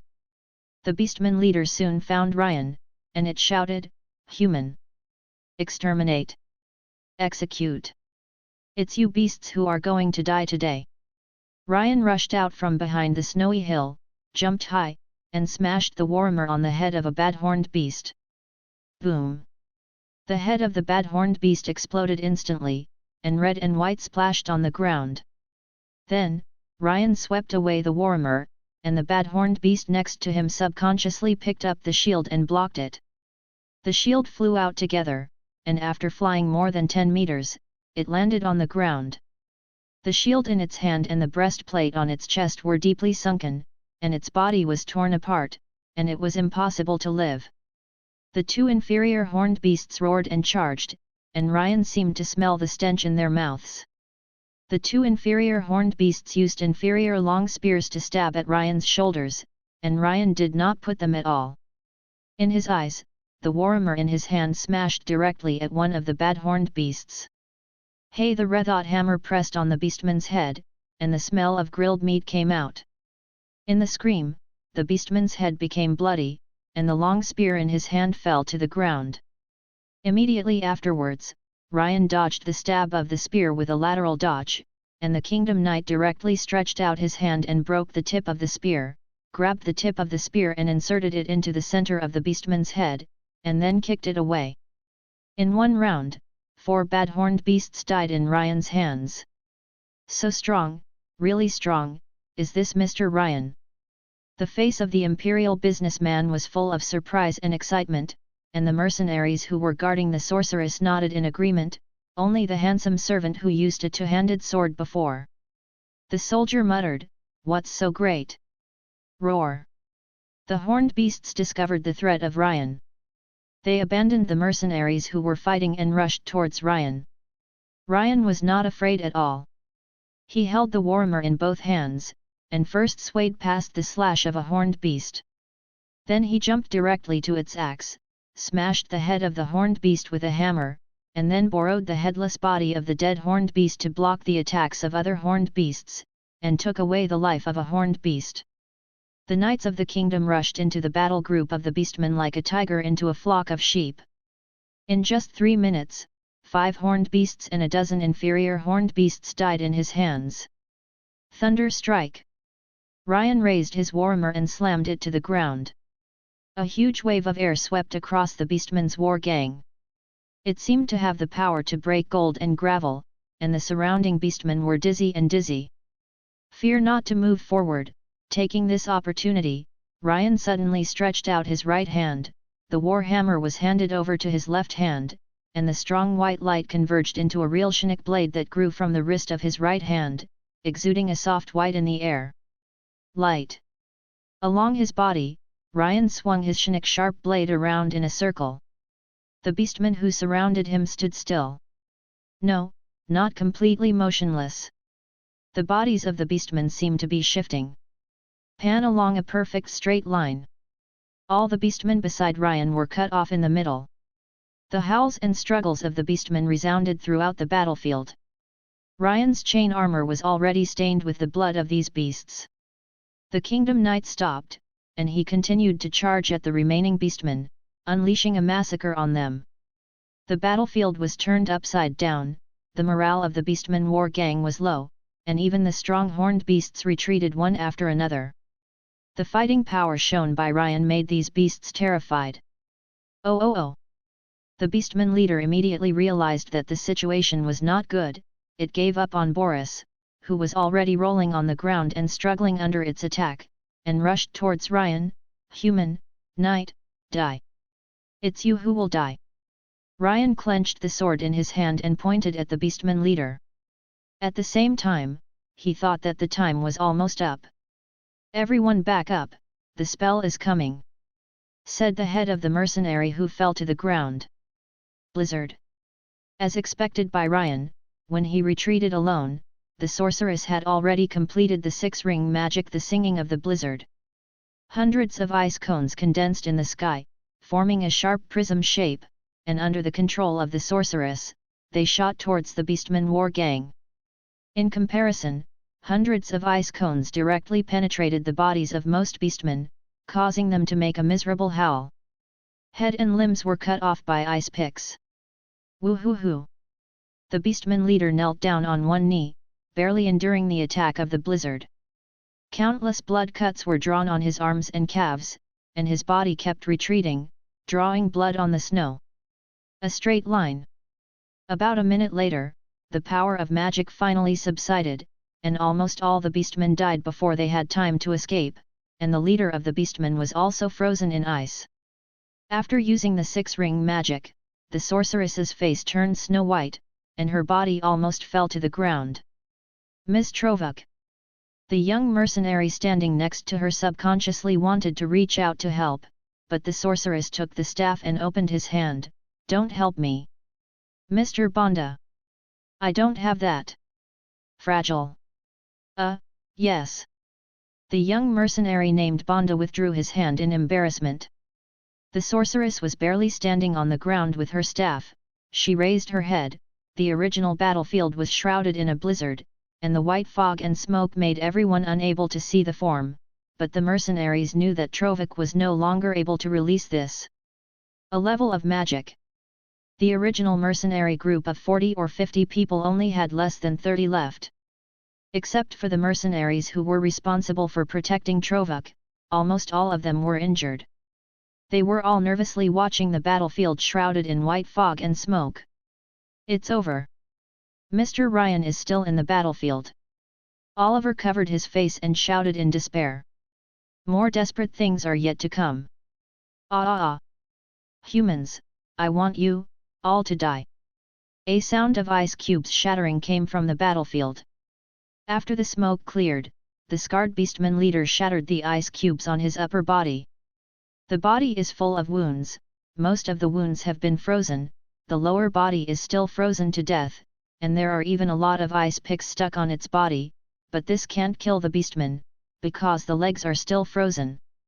In this case, it raised the axe again, calling for more beastmen to join the battlefield. Deep in the distant forest, more beastmen poured out. Kill, human beings! The beastman leader struggled hard, and cracks appeared in the ice blocks that sealed his legs. Ruined.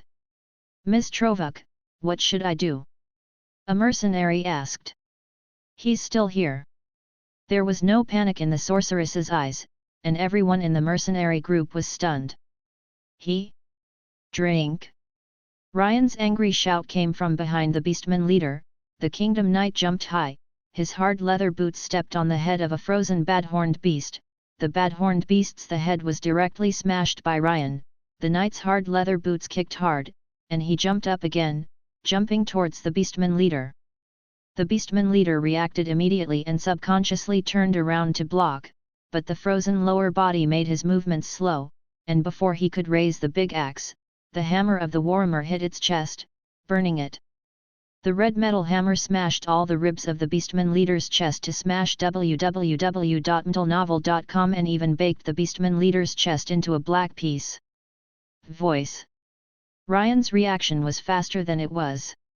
His right hand had already let go of the warhammer, and the white chinook blade appeared again and slashed it down, cutting off the right hand of the beastman leader along with the forearm, a piece thicker than a normal person's thigh. His forearm and palm, together with the rough axe, fell to the side. The beastman leader screamed in agony, clutching the wound on his right hand, and a large stream of bright red blood gushed out continuously. Even so, it is still not dead, it is still struggling, trying to break free from the ice blocks that block its feet, and uses its left hand to pick up its big axe. Humph! Ryan spat. He stepped on the beastman leader's chest, stretched out his hand and held the long horn on the beastman leader's head, and a white light flashed. The huge leader's head, still dripping blood, was held high by the kingdom knights and showed it to the remaining beastman war gang. Also, yes, who? Wow wow wow wow! Escape, escape, human beings, powerful! The leader was dead, and the beastman war gang scattered in an instant. They ran for their lives frantically, and even used weapons to cut off the same species that hindered their escape, and they rolled together, climbing and disappearing into the depths of the forest. We won! We won! Oliver happily hugged his guard fake, and the mercenaries enjoyed the joy of the rest of their lives. There were cheers in the forest. The sorceress finally relaxed a lot, and when she turned around, she found that Lane, covered in blood, was standing behind her. Long time no see, Teresa. It's been a long time, Ryan. Thank you, Teresa. I saw signs of battle about an hour away from here. Are you okay? Ryan stood in front of the sorceress. It's much better than you think. The sorceress said, leaning on her staff. Her bright silver eyes looked at Ryan through the black-rimmed glasses with butterfly patterns, obviously dissatisfied with Ryan's publicity. Ryan fully understands this. The strength of the sorceress is very strong, very strong. Logically speaking, she has already stepped into the legendary rank, and she will not show this level of strength in this battle, as long as she has enough time to prepare, let alone a beastman war gang. Even if there are 2 or 3, she can destroy them one by one. The key problem is that the sorceress has already played a game. On the way here, Ryan found traces of using a lot of spells, which proves that the Blood Axe mercenary group led by Teresa has fought at least one beast before. The gang had fought, and it was a blaster, which means that Teresa was already in an empty blue situation before the battle started. Moreover, in order to track the Witcher, Teresa used a lot of mana during this period of time.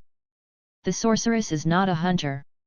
She can track the prey through experience, not to mention that the Witcher itself is a hunter and has a first-class anti-tracking ability. With her own magic power to bite the clues left by the Witcher, Teresa's magic power has not been restored enough, and it has been in a state of consumption for a long time. Under Kong Lan's condition, he also forcibly released a 6th level spell. Ryan knew that Teresa now estimated that standing was a very reluctant thing, and she might not be able to cast spells for several days. Better than I imagined? You know what I imagined. Ryan complained. He brought his horse and hung the head of the beastman leader on his horse. Okay, during this time, I will protect you. Safety. This is what you should have done. For an uncertain clue, you almost killed an entire mercenary group. Teresa was still leaning on her staff and stood still, gasping for breath, bending slightly.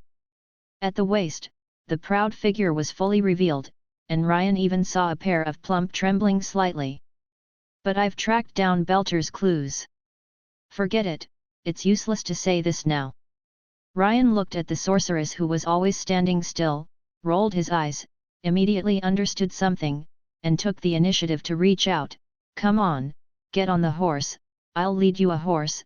Think about it, the sledgehammer Ryan of the Nord Kingdom personally leads you a horse, and it's not a disgrace to your status as a member of the Garland Council, isn't it? Let's find a place to rest first. The Blood Axe mercenary group has no way to fight anymore, and Boris was also injured. This time, our Jialan Council owes their Blood Axe mercenary group a lot of favor. I really doubt whether it's worth it to hunt down Belter so much. Teresa never moved. Ryan knew that the sorceress's last bit of physical strength was exhausted, and now she was trying to keep herself from falling. This is the talent of the warlock. When the magic power is exhausted, the warlock can forcefully overdraw his physical strength to replace the magic power. The mercenaries are cleaning the battlefield. It is very difficult to clean the unfrozen battlefield, but it must be done. In the case of heavy losses, the mercenaries hope that they can recover some losses by cleaning the battlefield.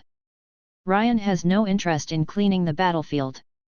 The rags of the beastmen are really worthless. Seeing Teresa still standing still, Ryan reluctantly leads the horse closer and wants to put the sorceress on it. What are you doing? The hand of the Kingdom Knight reaching to Teresa's was opened by the sorceress's staff.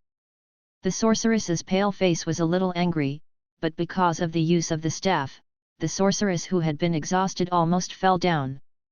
After all, she didn't fall directly into the snow. Ryan simply picked her up by the waist, and the two mounted the horse together, and then patted the sorceress on the shoulder. You must be happy if I do this, right? After speaking, Ryan jumped off the horse again. He is now fully equipped with equipment, and the war horse can't support the weight of two people. You bastard! The sorceress realized that she was thinking too much, thinking that Ryan is not the kind of person who takes advantage of people's danger, so he rode quietly on his horse, and the mercenary group cleaned up the battlefield and simply took the corpses of his companions. It was burned with fire and then hastily buried. Many mercenaries looked sad. The imperial merchant took his two guards to retrieve his lost carriage, and the group prepared to start again. The mercenary group suffered heavy casualties and remained silent. Oliver and the others were fortunate to have escaped and retrieved the goods. However, seeing that the atmosphere was not good, they kept silent. The team was marching in the forest, and the moon was already high above the sky. There is no enemy that my blizzard can't freeze. If I hadn't blocked the action of the beastman leader, you would not be an opponent of so many beastmen at all. If it freezes, naturally anyone can go up and kill it. Reinforcements. It always arrives after the battle.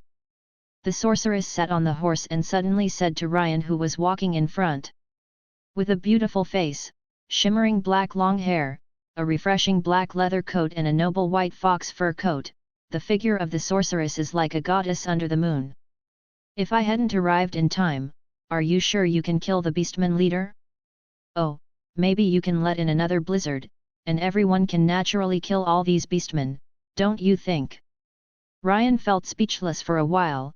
Everyone knows how powerful the beastman leader is. Even if he is injured, his legs are frozen and his legs can't move. Ryan still uses his full strength to kill it. The Kingdom Knight can be sure that the hands of the beastman leader are still there. Under the premise that they can be active, these mercenaries still deliver food. Well, maybe the mercenary leader named Boris has a chance, but the fact is that Boris was seriously injured at that time, Ryan thought. Seeing the sorceress bickering with the kingdom knight, some people can't stand it anymore. It was the young mercenary named Bonda, who took the initiative to trot forward to help Teresa lead the horse, and then whispered to the sorceress, "Ms. Trovuk, you are right, you are blocking the action. Under the circumstances, that beast can't escape death in the face of anyone. What is there to brag about that night? If it was me at the time, I would definitely be able to take off its head." After speaking, Bonda smiled at the sorceress flatteringly. Haha! Who knew that Teresa just sneered, looked down at him, then looked at the two-handed sword behind him, and then looked away disdainfully, not even bothering to answer. The hot face pressed against the cold butt, and the atmosphere was a little awkward. Ryan felt amused when he saw this situation. Teresa Trovuk, from the Garland Council, is the daughter of Aurora Trovuk, the elder of the Garland Council. The Garland Council is also known as the Council of Female Spellcasters. This organization is well known throughout the continent. 150 years ago, the savior Ludwig led the army of order to defeat the army of chaos and chased them all the way to the northernmost chaos wasteland. Only because the supply could not keep up with the army chose to withdraw, and the female casters were also in the army of order at that time. Played a very important role. After the second chaos invasion, 18 female spellcasters with strength at or above the legendary rank held a meeting in the Sky Castle to discuss the injustices against women in the caster field. The meeting was held. After a few days, these female mages reached a consensus, and they jointly established a so-called Female Spellcaster Council, which only accepts female spellcasters to join. Seek to fight the dominance of male spellcasters on the continent by making one voice. Garland is like a burning flame, gorgeous and elegant, representing the strength and independence of women, so the Council of Female Spellcasters was named the Garland Council and was partially approved by the Emperor Ludwig, becoming a formal organization. Sky Castle. It has also become a holy place for female spellcasters. Teresa is a sorceress from the Garland Council. She grew up in that kind of environment and has been nurtured, so her ideas can be imagined. The female spellcasters of the Garland Council do not despise men. In fact, they have never said anything like men are trash, and the female spellcasters who join the Garland Council are not prohibited from marriage. They look down on useless men. Unfortunately, this mercenary named Bonda is a useless man in Teresa's eyes. From the perspective of Breath, Bonda is just an ordinary fighter. Because he has never seen him make a move, Ryan thought that if he died, he would be an ordinary high-level fighter, even an elite like Boris, an advanced berserker, the head of the mercenary regiment. The sorceress actually didn't take him too seriously, let alone an ordinary warrior. Want to step on me to win Teresa's favor? I'm afraid you chose the wrong person. Ryan shook his head. He didn't want to be serious with Bonda. Teresa was in high fatigue, and the Kingdom Knight started talking to Oliver. "Mr. Oliver? We meet again." "Ah. Yes, yes. We met again, Mr. Ryan, thank you very much this time," Oliver said quickly with a look of happiness for the rest of his life. "This time we are lucky. The power of the beastmen is not large in the Nord territory. We only encountered chaotic warhounds, razor beasts, bad horned beasts and these miscellaneous fish. Only the horned beasts are considered relatively obscene, even the beastmaster. They are just the evolution of ordinary horned beasts. In addition to these, the truly powerful beastmen tribes, there are also taller and more robust war-horned beasts, trolls, cyclops, and even giant horned tauren and chaotic giants. I really want to meet them. This kind of beastman tribe, I can only turn around and run." Ryan laughed, but the words that came out of his mouth were terrifying. "What is there to be afraid of? Mr. Lane knows about the Battle of the Blood Pine Forest, right? Our Emperor's new emperor, His Majesty Franz Friedrich, after he ascended the throne, led 100,000 troops into the Blood Pine Forest, and wiped out more than 30 people. The 50,000 beastmen in this chapter are said to have piled up their bones into mountains. There is such a tribe of beastmen, and our great emperor will definitely bake them all again," Oliver said proudly. Yes. Ryan said no more. The empire located to the south of the Nord Kingdom is the most powerful human nation on the continent. The Nord Kingdom was originally a part of the empire and is now a vassal state of the empire, mainly because the empire is tired of guarding against endless harassment from the northern barbarians and the invasion, so the Saviour Ludwig appointed his adjutant Harald Frank as the Grand Duke of Nordland, independent from the empire. Ryan and Oliver chatted for a while, and after about 2 hours, Ryan estimated that it was almost 7 o'clock in the evening. At this time, it is almost time to camp and rest. The mercenary head Boris has not recovered from his injury, and he is temporarily commanded by the deputy head Wilt. Wilt is also a veteran mercenary with elite strength. He is the warrior is an advanced swordsman, making a two-handed sword, and Bonda seems to be his apprentice.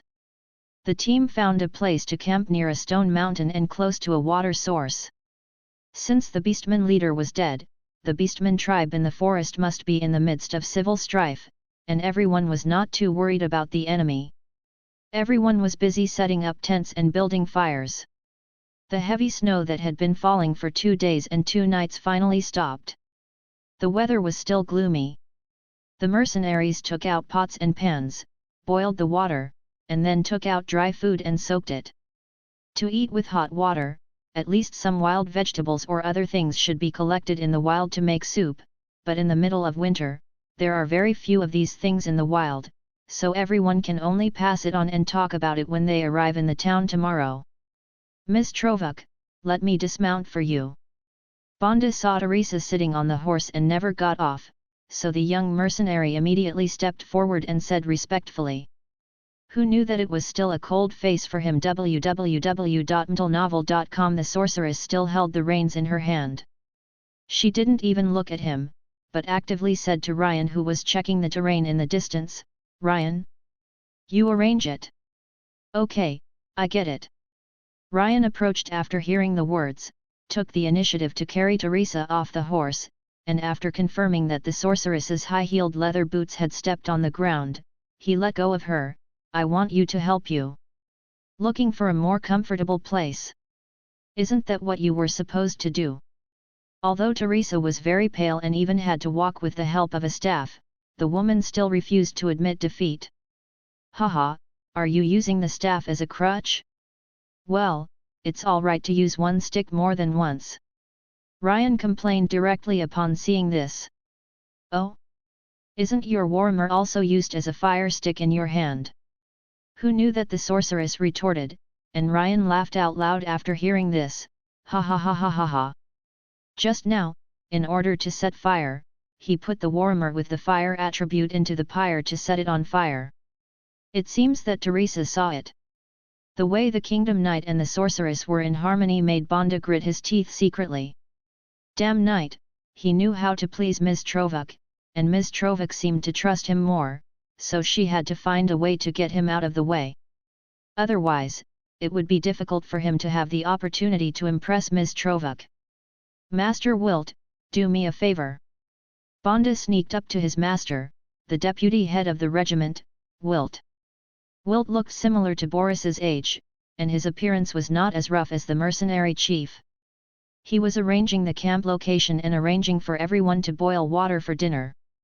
Hearing his apprentice's request, he shook his head with a wry smile. Bonda, figure out your own situation. Ms. Trovuk is a member of the Garland Council. Do you really understand the status gap between you?